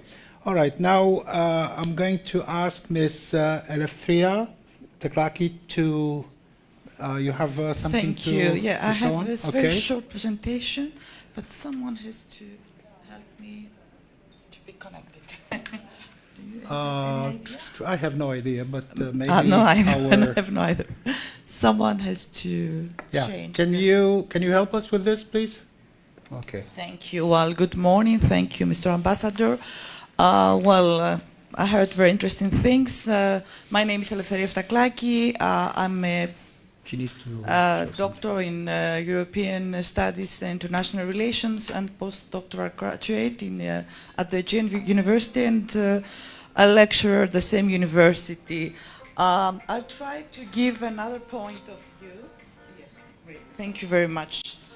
Concerning the migration issue, well, of course, always with dignity and solidarity in addressing the unthinkable war in Ukraine and the great humanitarian crisis which was created by the war. More than 2.2 million people have fled Ukraine, and a huge number have come to EU member states, and no one knows can predict what will be so far from now on. We have, of course, to acknowledge the EU quick reflexes in managing the crisis, the Ukrainian crisis. On the contrary, it was not the same reaction when we had the Syrian crisis. So in that case, I would like to very quick to refresh your mind concerning the migration and asylum policy in EU. Do we really have that kind of policy? We have to say that this policy started in 1980s with the establishment of Schengen area. In the Maastricht Treaty, we had intergovernmental cooperation between member states, but it was the Treaty of Amsterdam which took for a common interest to an area of a matter of common policy and defined the problem of illegal immigration mainly as a cross-border threat. And then 2004, I have to remind you that we had the establishment of the Frontex agency. A very main issue it was that since 2005, when we're talking for migration solutions, EU was talking for the use of foreign policy instrument, and I think this is the main point, one of the main points of the migration policy in EU, the cooperation with third countries. And of course, the politicization of the development cooperation and humanitarian aid in this framework of migration and asylum, meaning that on the one hand, development assistance to partner countries, it was also in order to manage the migration phenomenon, and on the other hand, to encourage these countries to cooperate effectively in the readmission of illegal immigrants.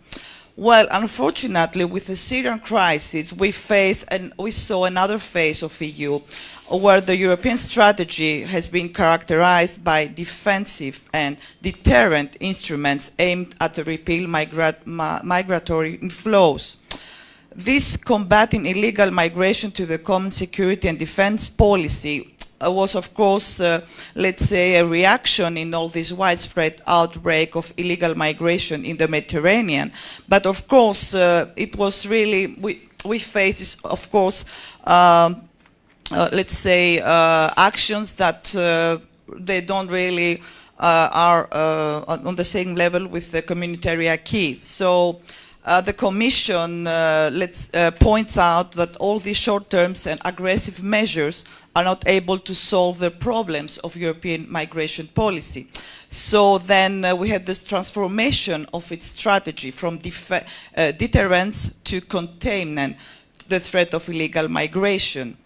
But as Angela Merkel writes, she said that the migration crisis will define this decade. I will add, will test in also the European integration process. Very quick, we are talking now for the new Pact of Migration and Asylum, and of course, as all you know, it's not already confirmed because there are member states that they don't agree with many articles of the new pact. But I have to say that in this pact, they mention a lot the externalization of the migration policy, and the meaning that they have to use soft law agreements so they can cooperate with third countries. And of course, there are a lot of tools and finance in this area concerning these agreements, which are signed under the names of friendship, support, solidarity, etc. Well, the EU thinks that it's a win-to-win situation, but of course there are also criticized from the other part concerning if it's really a win-to-win situation or not. But I have to raise a question. What is the role of civil society in all these agreements? This is something that we have to take it into account. Very quick, I will present you what's going on with the African continent, where we do have a lot of partnership agreement like the Cotonou, the new post-Cotonou agreement, the joint Africa-EU strategy, and cooperation, of course, with bilateral, like with Libya, Niger, and other African countries. And we have to say that in this agreement, there is the innovation of the promotion and the action of NGOs and the civil society. But I think that till now, we don't really have a big progress on that. And it's very important to take into consideration the evaluation of the past actions and added value in the new in the new agreements. And I think also Stefanos mentioned that. And this is why, because all of us, we know that after all these big, huge funds from EU and all these policies to the third countries, we still face problems. And of course, the countries itself, they still have big problems concerning the migration. And here I think this data, it's very obvious. You can see since 1990 till 2020 the big flows from Africa, and in the intra migration, but also the external migration to European Union. And here you can see also a very good data showing where the flows of migration are going, and you can see that a lot of them are coming to Europe. And so of course it's always a big problem. Concluding, I have to say that in the new Pact of Migration and Asylum, four dimensions has to be considered: solidarity, multi-level governance. Solidarity means that we have to, it has to be at the heart of EU policies. Multi-level governance, meaning that we have to have the participation of all levels of governance, of civil society, of course, and we have to facilitate in the fund for European aid and all the fund for migration. And of course, we have no the magic receipts to solve all this problem, but it's very important to understand the problem and of course to work all together, meaning that we have to conclude the civil society in the EU policies issues.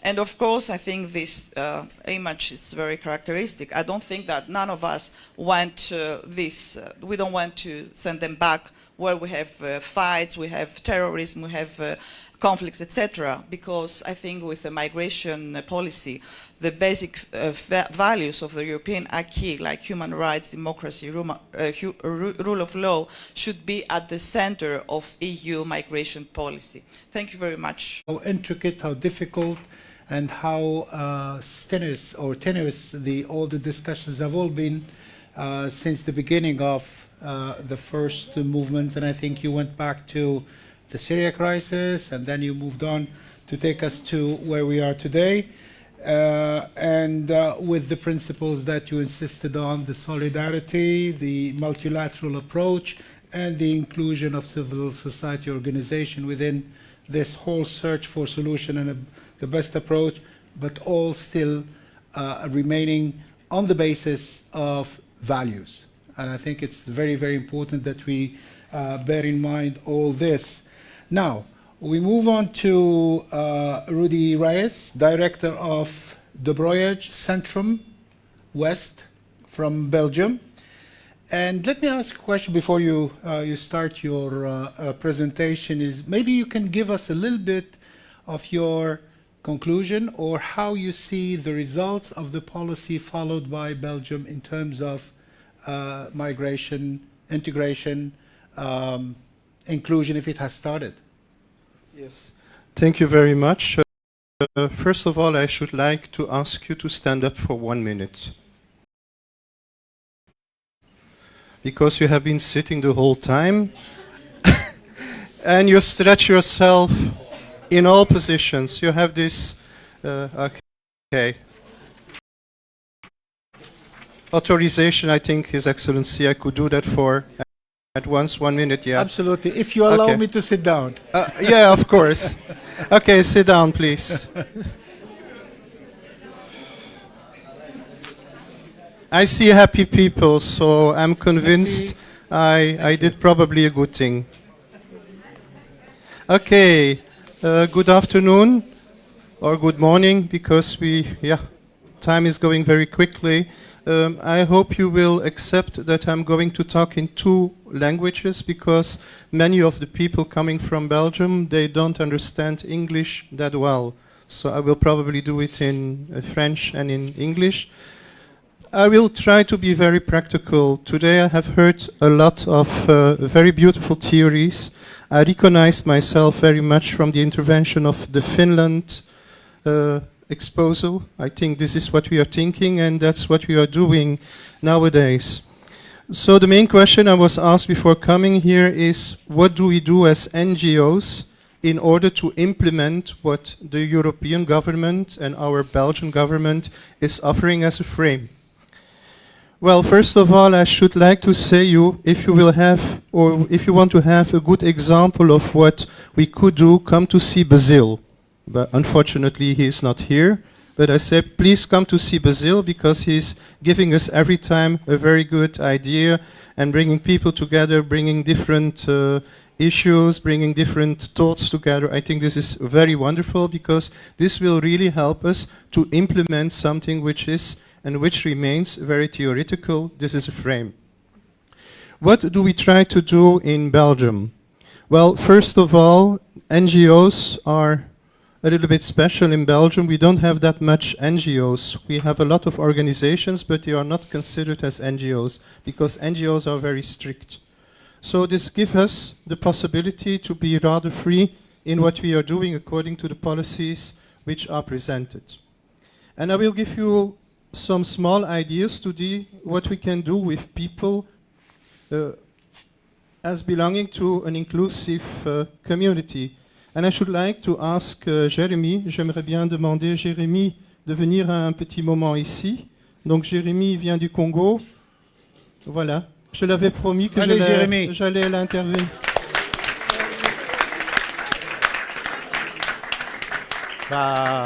Quand on t'appelle. Jeremy, you don't have to talk. Il ne faut pas parler. When we greet each other in the morning, how do we do that? If you come to greet me in the morning, you show.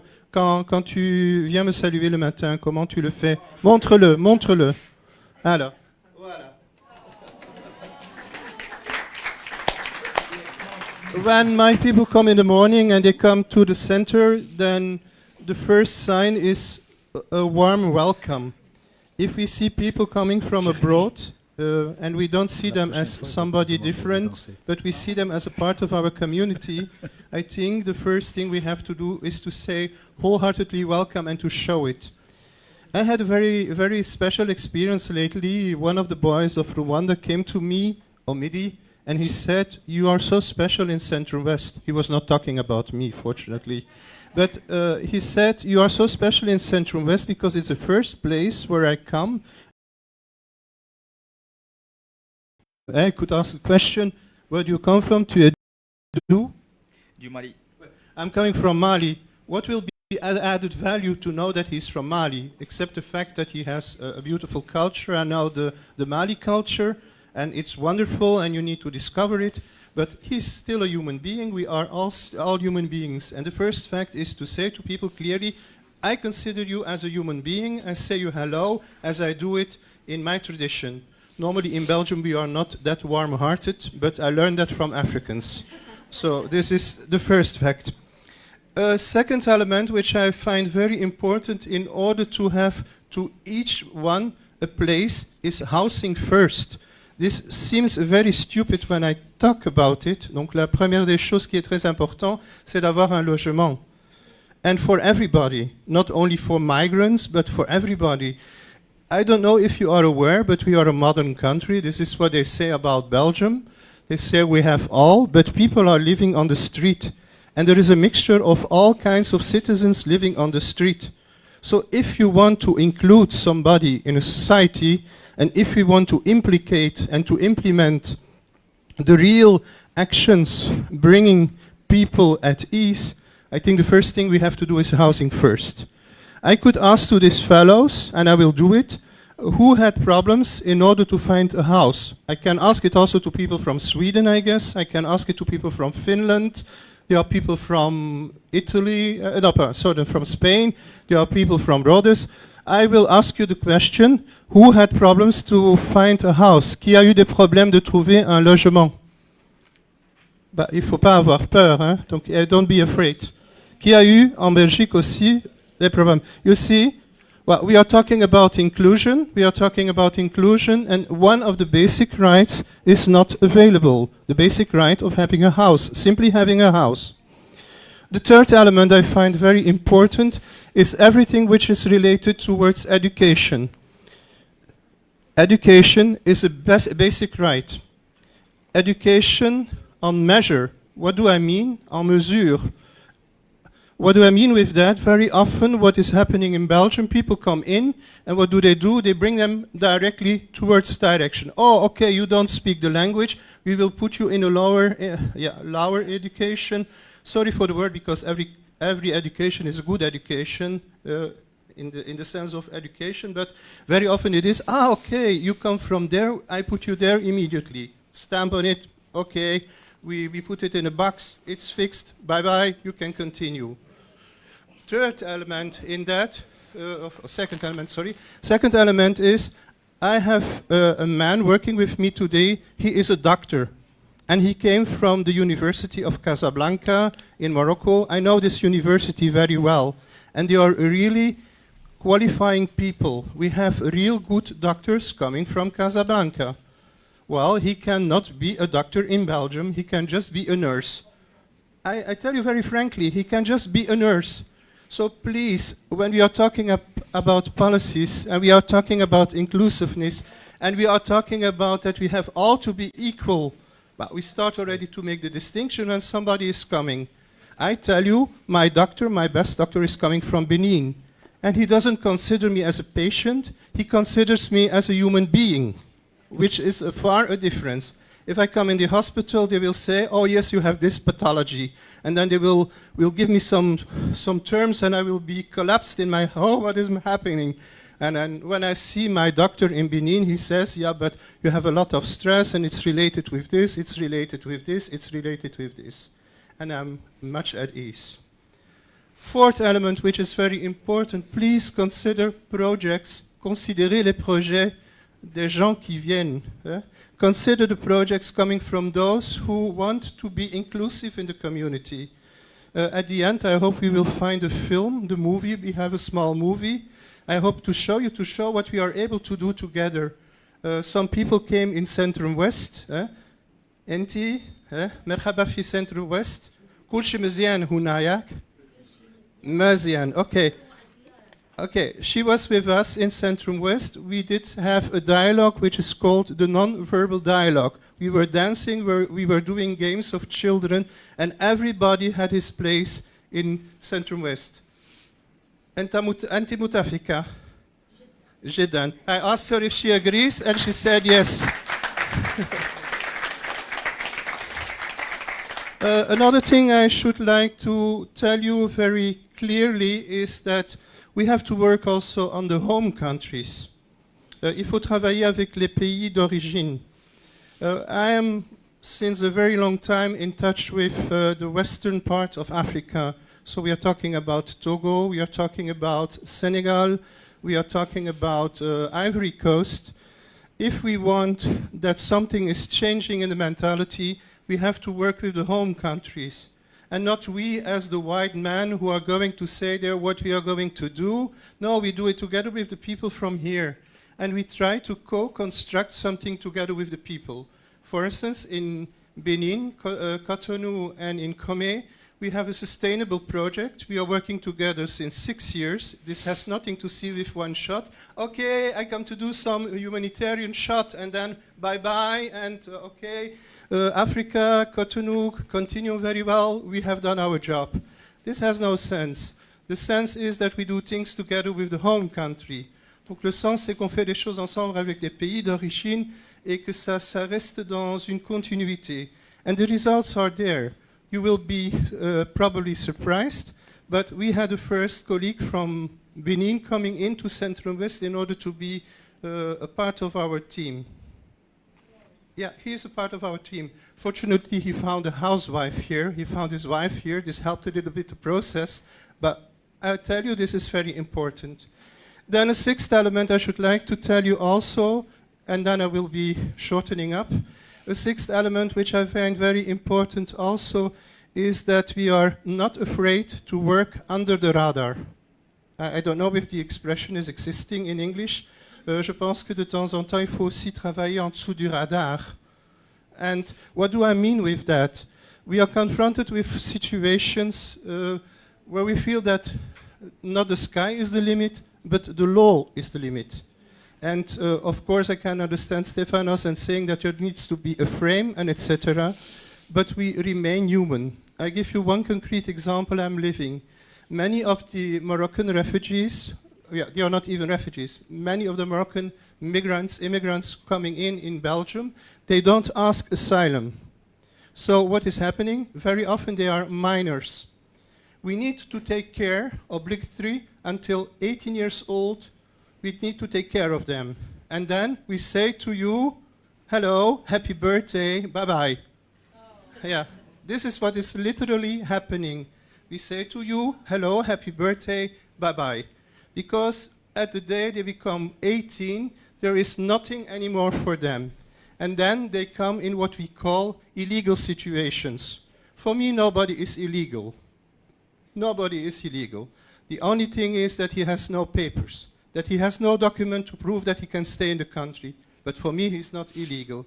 He is as illegal as people from our country went to Algeria, went to Congo, went to the United States to become the migrants of those countries. So illegal he is. But these are situations I'm confronted with, so very often we cannot just say to you, Samba, au revoir, c'est fini, tu as 18 ans. We cannot say that. We cannot say you are becoming 18, now it's finished, we don't do anything for you, because the law says that we have nothing to do anymore with you. Okay, we are very often in a theoretical way of working together. We are here with how many? I can ask this to my Finnish colleague. We are here how many today? Today? More or less, more or less. We're about a little bit, I would say about 50, 55. Yeah, 50. Here, in the room. No, it's a bit more probably. But okay. What I'm I bad find at so mathematics. what I find so sorry about big conferences that we see each other. You, for instance, I see him once or twice in a year.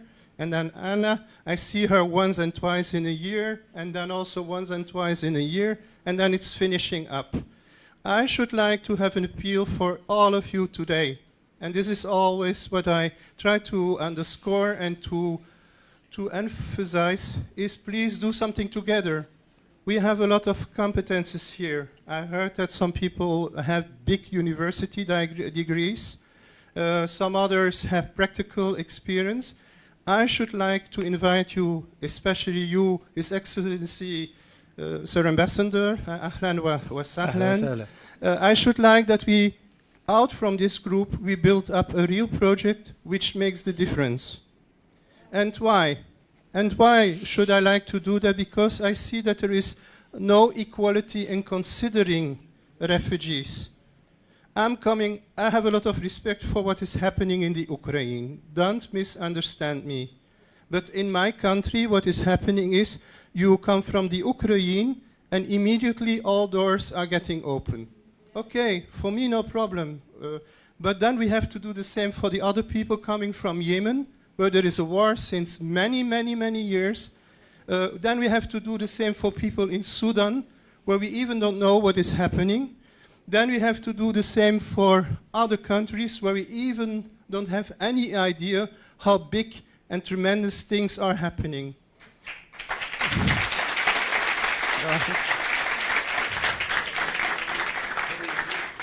No, it's not about this. I don't want to be here and Rudy, no. The ones we are here for are those people we are working with every day. And I think you are working all together in NGOs or in policies and working on this level. So please let us start up this reflection. What do we do with people coming from different countries and how do we consider them? Because you were talking very clearly about an inclusive community where is two ways integration. I'm getting frost when I hear the word integration, but as you explained me, okay, but how are we going to talk about inclusive community when we talk already about the distinction in people coming from abroad? This is completely tremendous. Well, I think I have said a lot. What I try always to do is to inspire people. I'm not too much into theory. I know these theories. I've been at university as well. But today I'm living with this young man and this young women sitting there. And I'm working with every day with them, and they bring me on the ground. And this is what we need today. Thank you very much. Thank you. Thank you. That I'm not just talking about theory. Unfortunately, I don't see Basil, and Basil here is my guardian angel. He's here. We have a small video. Probably Abdullah has a small video. If we can transfer it to, it should be nice because it shows a little bit what we are doing. And at the end of the morning, we should like to do together something, some activity with our young people. Thank you. Thank you. Thank you, Rudy. Thank you very much. So, we have a proposal here from Rudy to say that by the end of the day, maybe we should identify 1 or 2 projects that we all can do together. So I think that's another thing that we can work on and see what comes out of that reflection. And now we're going to hear the voice of youth. I'm sorry, can we? There is just a small film of 30 seconds, can we? Oh, is it ready? There was some problem with the transfer. Okay, if it's ready. I'm not good with technology, so... Me too, I'm a catastrophe. Yeah, I have so... to come to Estonia. So Alejandra, can you give us 2 minutes for the... Oh, here it is. You can watch it?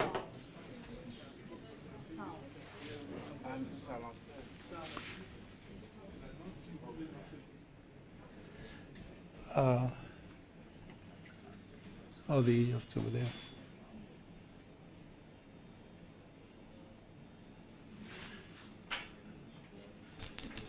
Oh, we don't have the sound. Maybe we can do it again. Start from the beginning.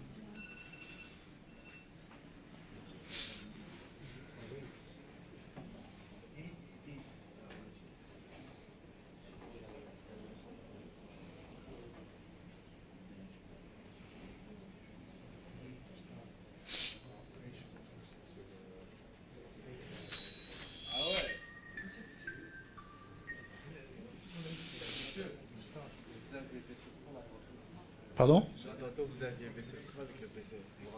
Ah oui, oui, oui. Attends. This maybe? Yeah, it's done, but this system don't want to connect because so many. Ah, ok.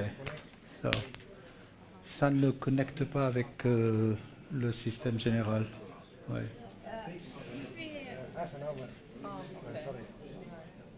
Working? It's not yours, yes, it's now. If we, in the evening maybe. Okay, sorry, I think that the technology still cannot respond to our pleas. So we will try to work on that and have this maybe in the afternoon session soon as it is done. So back to you, Alejandra. And you have heard all the presentations. So we would like to ask you, from your perspective, how do you see the situation? What you consider as the difficulties, but also how you would propose to overcome those difficulties from the vantage point of your, your experience and your aspirations. You need the microphone? Hey guys, very nice to see you. Well, first of all, I will start with saying I have no idea. I do not know how to solve this issue. What I know, it's about youth around the world, because I had the pleasure to travel a lot throughout my life. And I would start out with asking, how many here comes from outside of Estonia? Can you show hands? Nice. Okay. How many here would like to lower CO2 emission? Lower the CO2 emission, reduce it. Yeah? Cool. So how many here flew to come here? We're quite a lot of people. And we can talk a lot about the wrongs in this world, but we must never forget that we are as responsible for building this world as we are for tearing it down. And there's a very interesting thing about the word responsibility, because it's made out of two words: response and ability. The ability to respond to something, which the youth in Denmark, I can feel and I can hear, we have often been very proud of our system. We have been proud because we were quite very inclusive, especially when refugees used to come in. We used to integrate them into a part of society. But what I'm hearing, what I'm feeling myself as well, is the lack of faith of government, which has started from outside the world, but it's also starting inside my own country. That the youth is starting slowly to lose faith in the governing powers. I believe that one of the reasons why this is happening especially so fast, it's because we are very educated people in history, more than ever. We have a lot of academics in Denmark, full of academics. We have no idea what to do with them anymore. And one of the things we can see about history is that it seems to be repeating itself. So of course the youth is losing faith in governing powers, because it seems like we're going in the wrong direction. And in every big change of environment, there is a big change of life. Sorry, I'm very nervous and I have to pee, so... Yes, the one thing I wanted to say.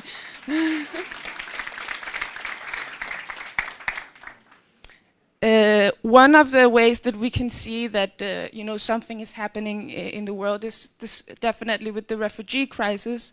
When I say this, please keep in mind that I am not against or with anybody in particular.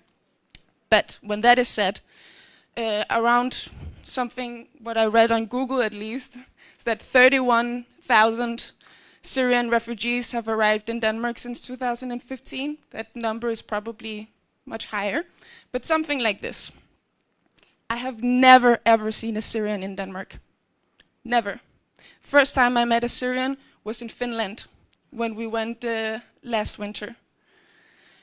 On the other hand, the Ukrainians, also lovely people, and they live right around the corner from where I live, and I see them much more. This shows me that there's a huge difference in the way that people are being treated. And it's not something that I have read up on. I read the numbers on Google, haven't read up on it. This is what we as youth are seeing from our point of views.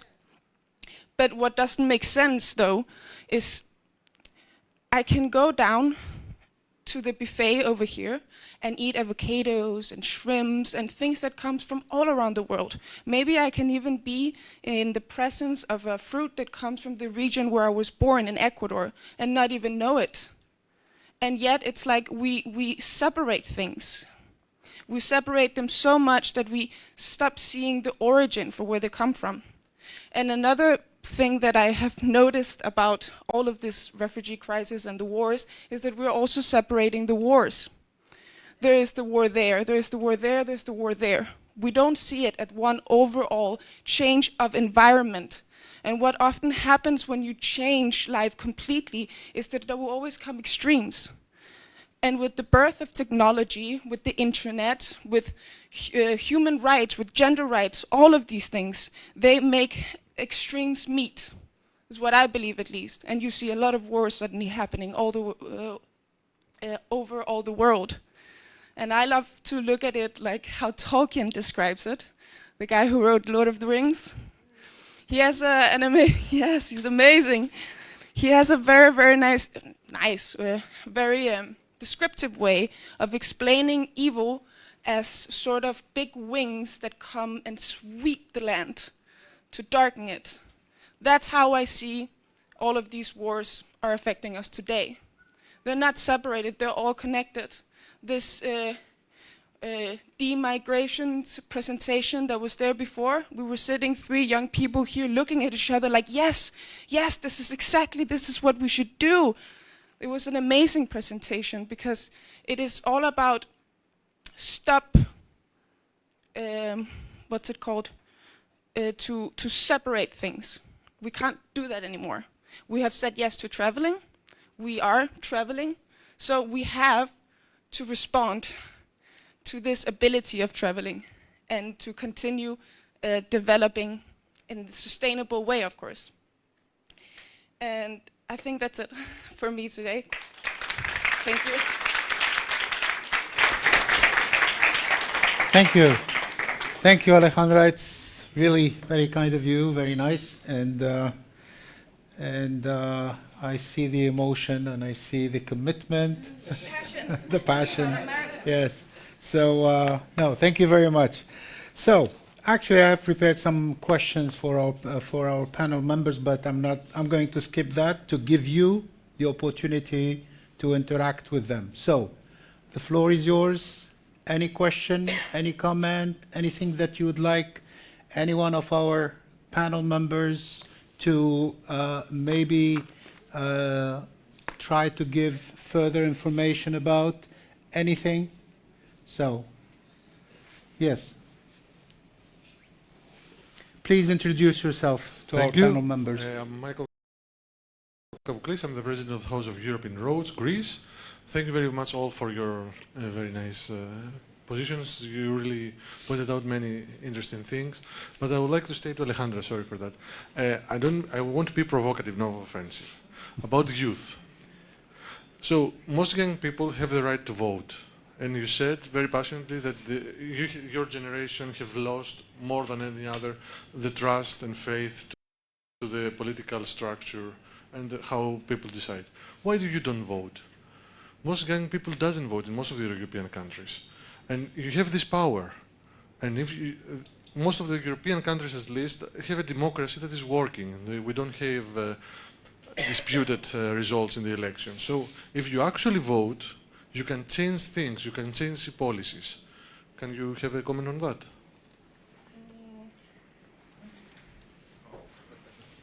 Thank you. I can mostly speak from my own perspective. I have never voted, and that comes from not really knowing enough about the political world. You basically need a master's degree in politics to be able to understand what you're actually voting for. And we see so many crisis happening out of political structures. I think the youth doesn't vote out of fear for making it worse, and out of fear for the people who actually come in power to misuse it. Because we see it again and again and again and again. And it's also happening in Denmark right now. We thought that the lady that's running Denmark right now, Mette, great woman, very great. She's done a lot of great things, but she did not keep her promises. And this, of course, young people lose faith. You can say it's very easy to calculate it. It's just minuses and minuses going down. So now there is no more in the youth budget to actually wanting to engage in the political world. And I do believe that in the future, the governing powers, you can already see it now, they're really, really losing a lot of people. You have countries almost with no people because they all had to flee. So they're governing who? And in the future, I believe that things like NGOs and the civil society is going to have a lot more power. And it's also going to be very chaotic in the beginning because the governing powers that in the old system it has failed in many ways. Certain things run very well, other things doesn't, and they will lose their power eventually. Thank you.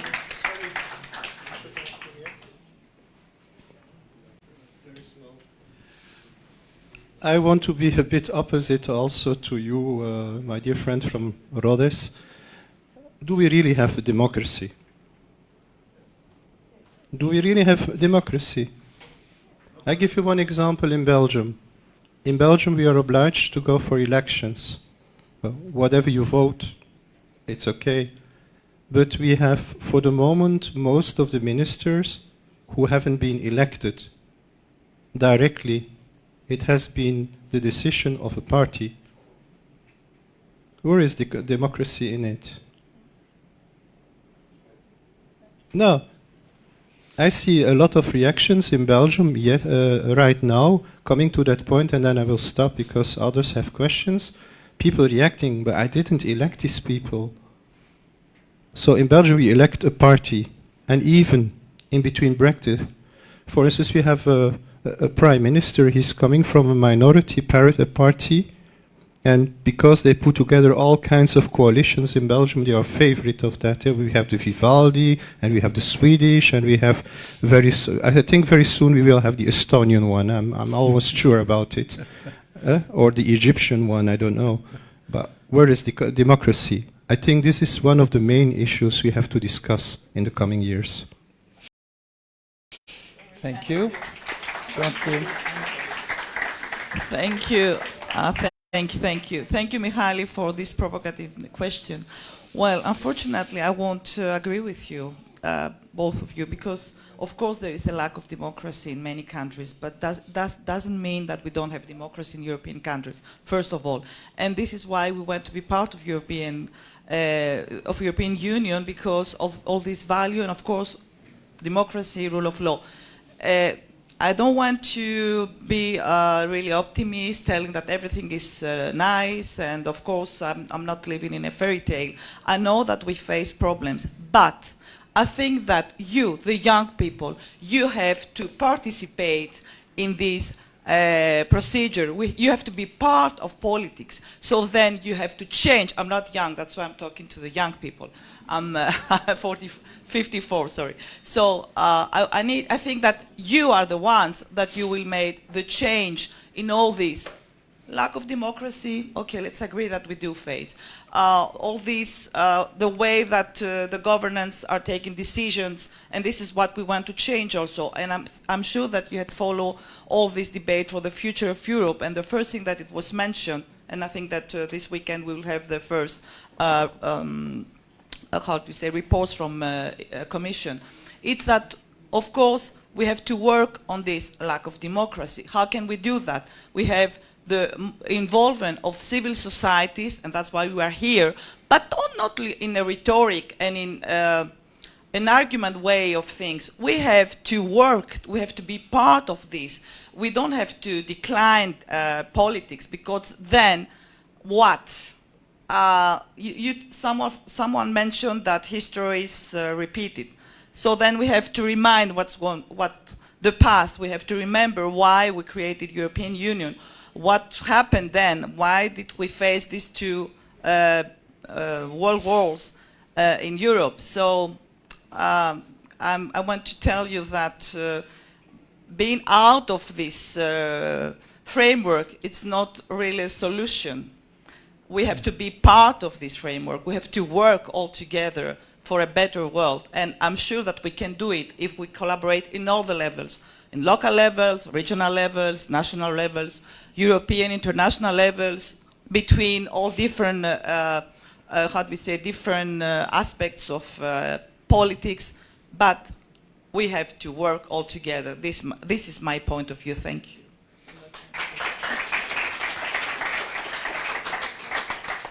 Actually, I fully agree with my neighbor, because I'm also, by profession, political scientist. Yeah, I mean, democracy is not perfect, but what do we have as an alternative? A chaos? What do we have as an alternative? And very often, this is my personal view, I also think about, I mean, I'm Estonian, so I lived 20 years abroad. I experienced different countries, also Belgium, Germany, different countries. So if I compare, I'm also very critical about democracy in Estonia, because it has a different face in every country. And then I start thinking, okay, we are all citizens of this country. So somehow the politics has also our face, because it's our contribution. It's what we make out of it when we go to vote, but also of our civil society engagement. There are different methods to participate in a society. But I always believe we also should have a look at ourselves. Also be a bit of self-critical. I don't agree at all about politics is too complicated to follow up. I mean, you have to make an effort. If you want to change something in the world, you have to make an effort. We can't be so comfortable. Sorry. Thank you. And one more. And we have to say what's going on in Ukraine. Okay, this is my answer. What's Russian? What's the government of Russia? And why do we face this war now? Okay, so just food for thought. Okay, so we have, I think, we have a question there.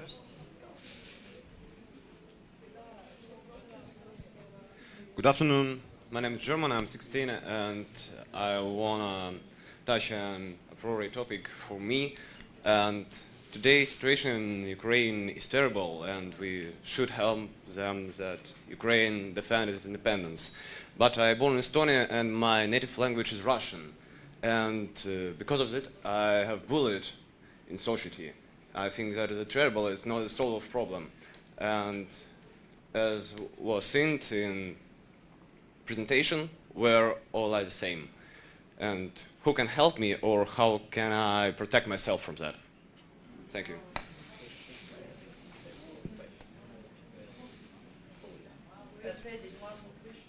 Oh, we take another question there, and then.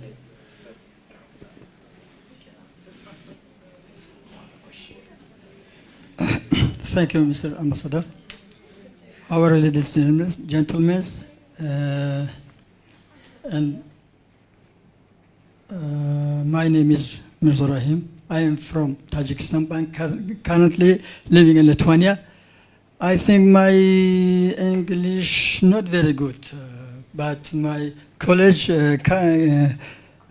colleague can be by translate. Okay? Okay, go ahead. You agree me? Yes, go ahead.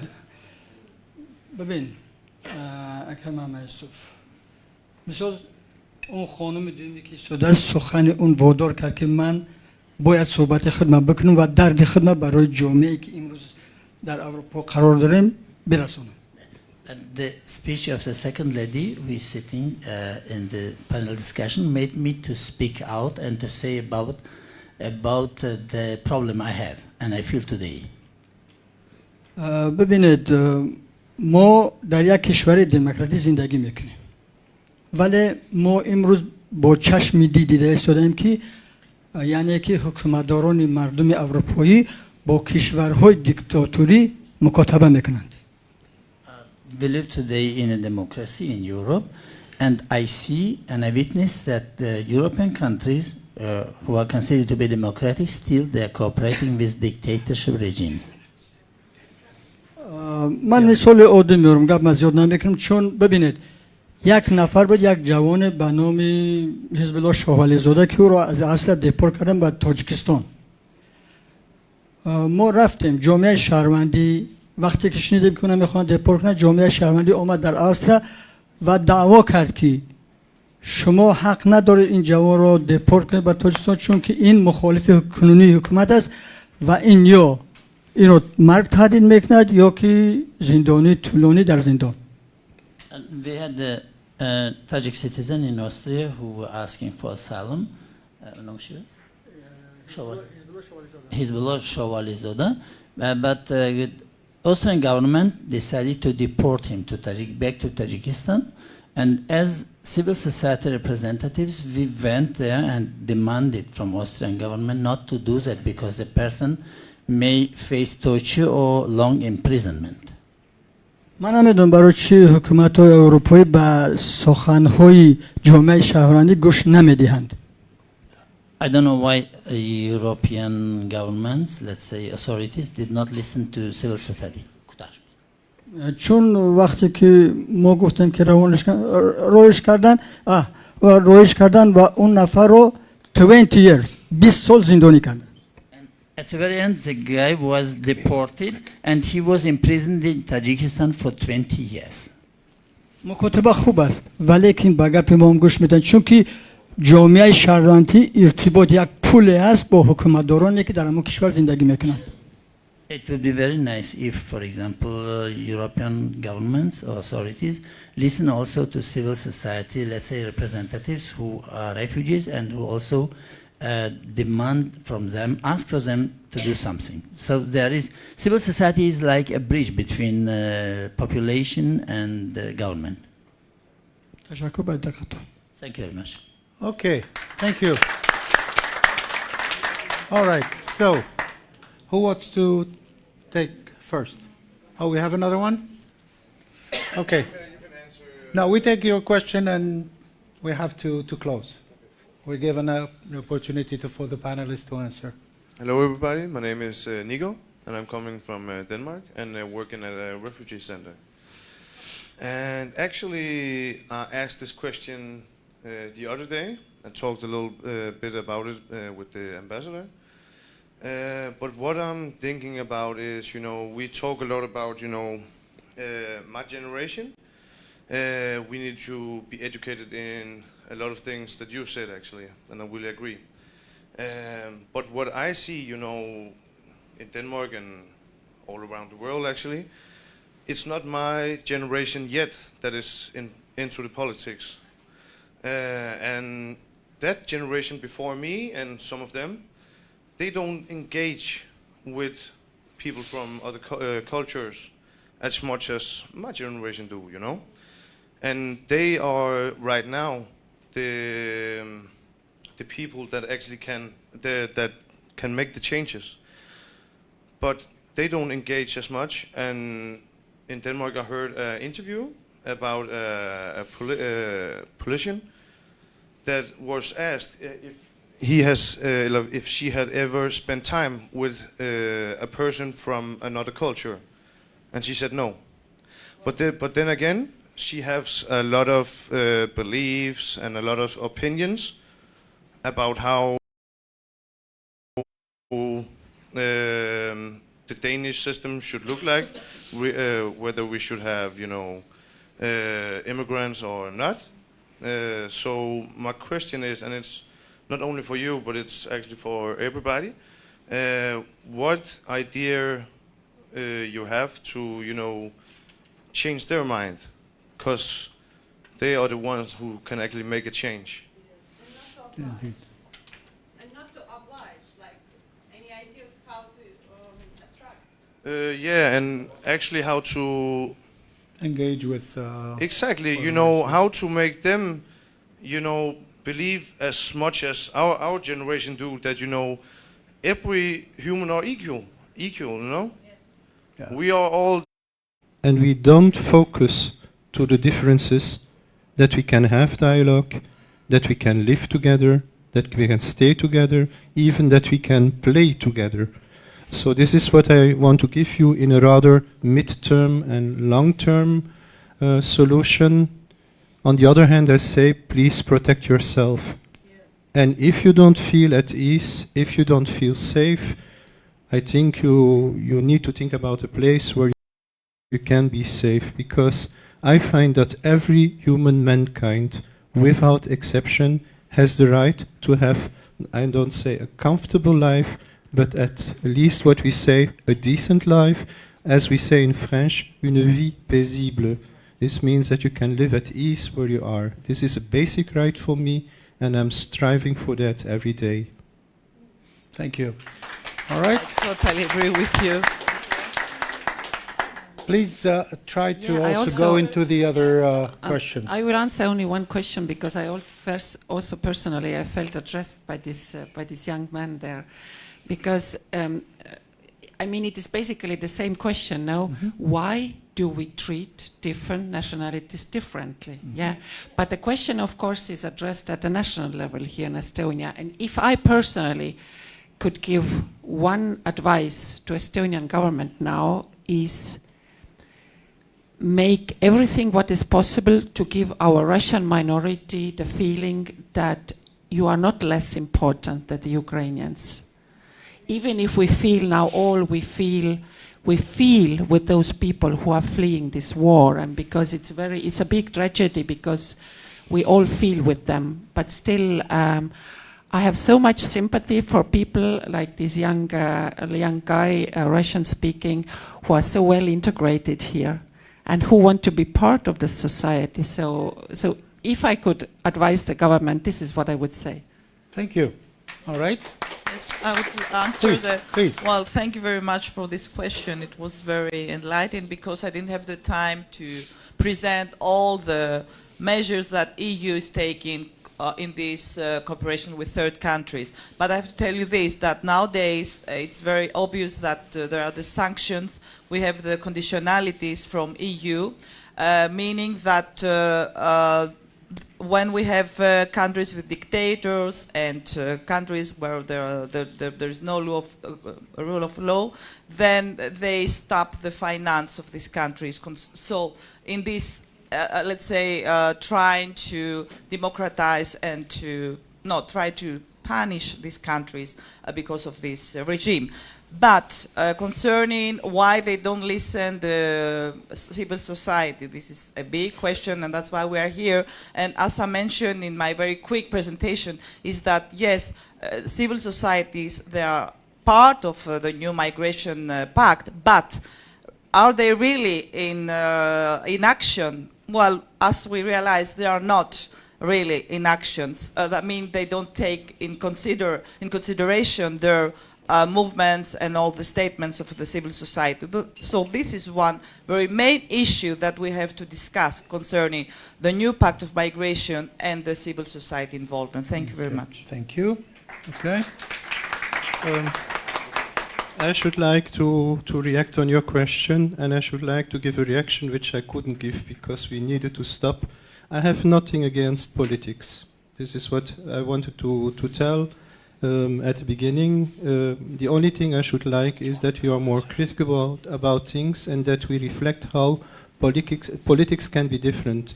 I think that the modern politics are different from what polis means in the Greek tradition. And I should like to reflect to that Greek tradition how polis was lived. And that's what I wanted to say about it. Then when I'm coming to your point, it's once again an education. I believe a lot in education.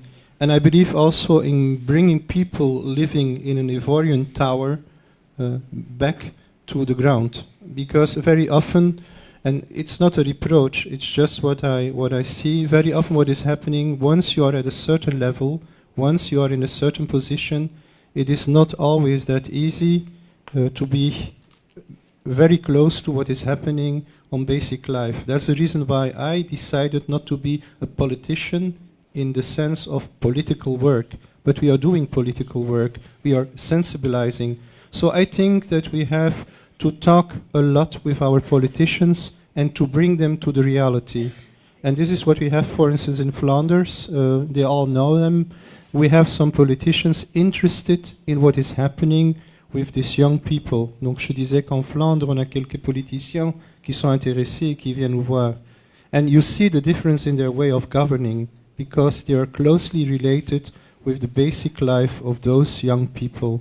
And please bring your politicians in Denmark, in other countries, bring them close to the reality, the daily reality. Thank you very much. Thank you. Alejandra?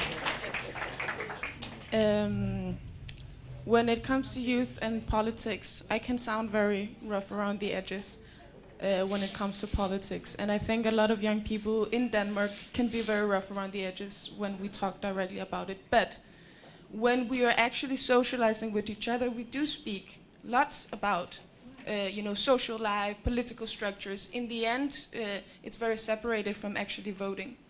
Because, you can ask young people to enter a political structure, but I don't think you have a lot of success with it because it is asking them to enter a structure that doesn't seem to work all the way through.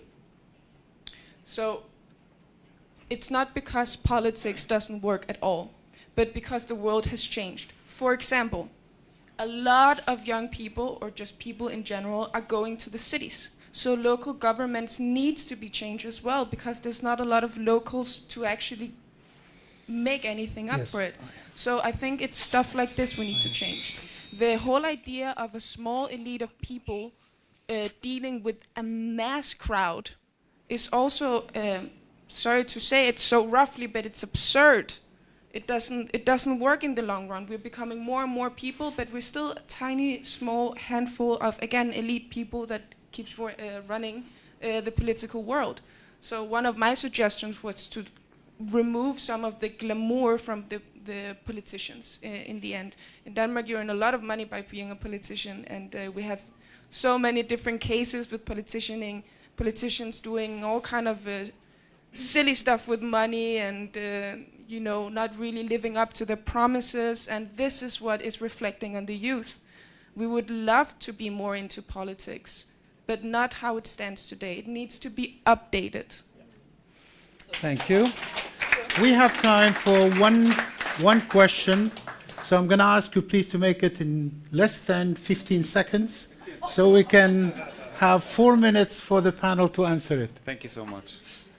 No, for me, we talked about the hospitality that the Ukrainian refugees are facing, but unfortunately it's not the case for all the people that are fleeing even from Ukraine itself, the same war that we are talking about. We not want to go back to 2015 and 16. So I'm working also these days with Ukrainian refugee and people who fleeing from Ukraine, and it's so obvious how the people, like what we look only the paper that these people have. So like there are a lot of people who've been living, studying, spending their whole life in Ukraine, but they don't Ukrainian citizens, so they've been treated totally different, although that they are running from the same war. So this is, I think, is really like, are we having problem with the, basically, is it a migrants crisis or a discrimination crisis that came so obvious, and a human rights crisis in Europe? And for me, just, sorry, one comment about the question about the minorities in general. I think it's not only the role for him to find a place that fits him. I think it's the role of all of us to stand up with him and make the space for him and for all the people like him to be not only just, okay, I'm anti-discrimination and sitting back. We all have to be active role and play active role with the anti-discrimination and stand up and speak up. Thank you. Thank you. Thank you. Okay, so you only have 3 minutes now. Yeah. Well, very quick, I have to answer that, of course, with my Ukrainian migration crisis, I realized that many things haven't changed in the migration policy of EU and of some member states. And that's why I was referring to the Syrian crisis, because then we face really not a very friendly face from EU.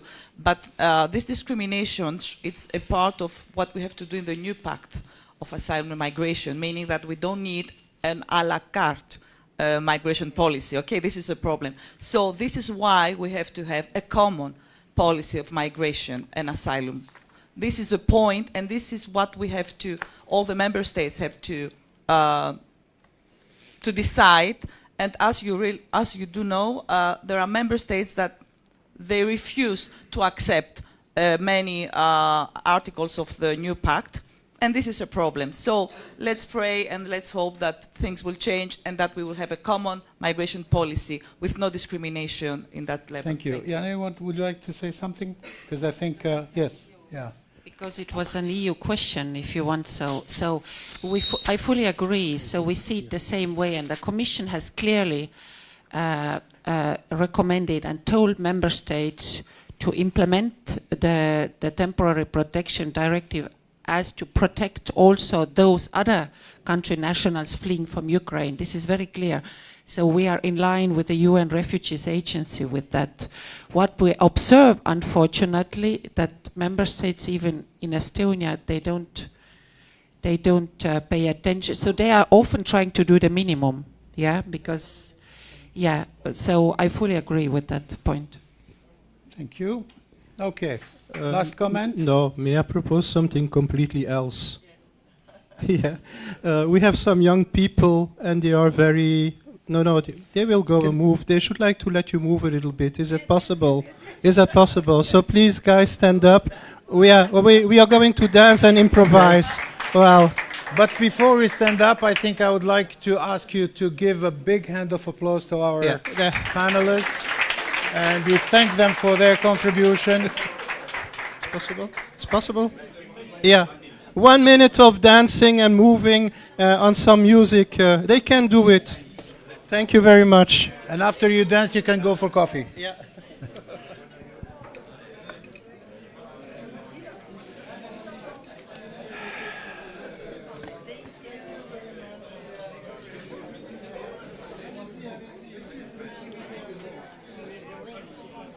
Alors, on y va? On y va? Ah, Alors, la technologie et moi, on est totalement séparés. Il faut leur demander. They want to know how they can play their music.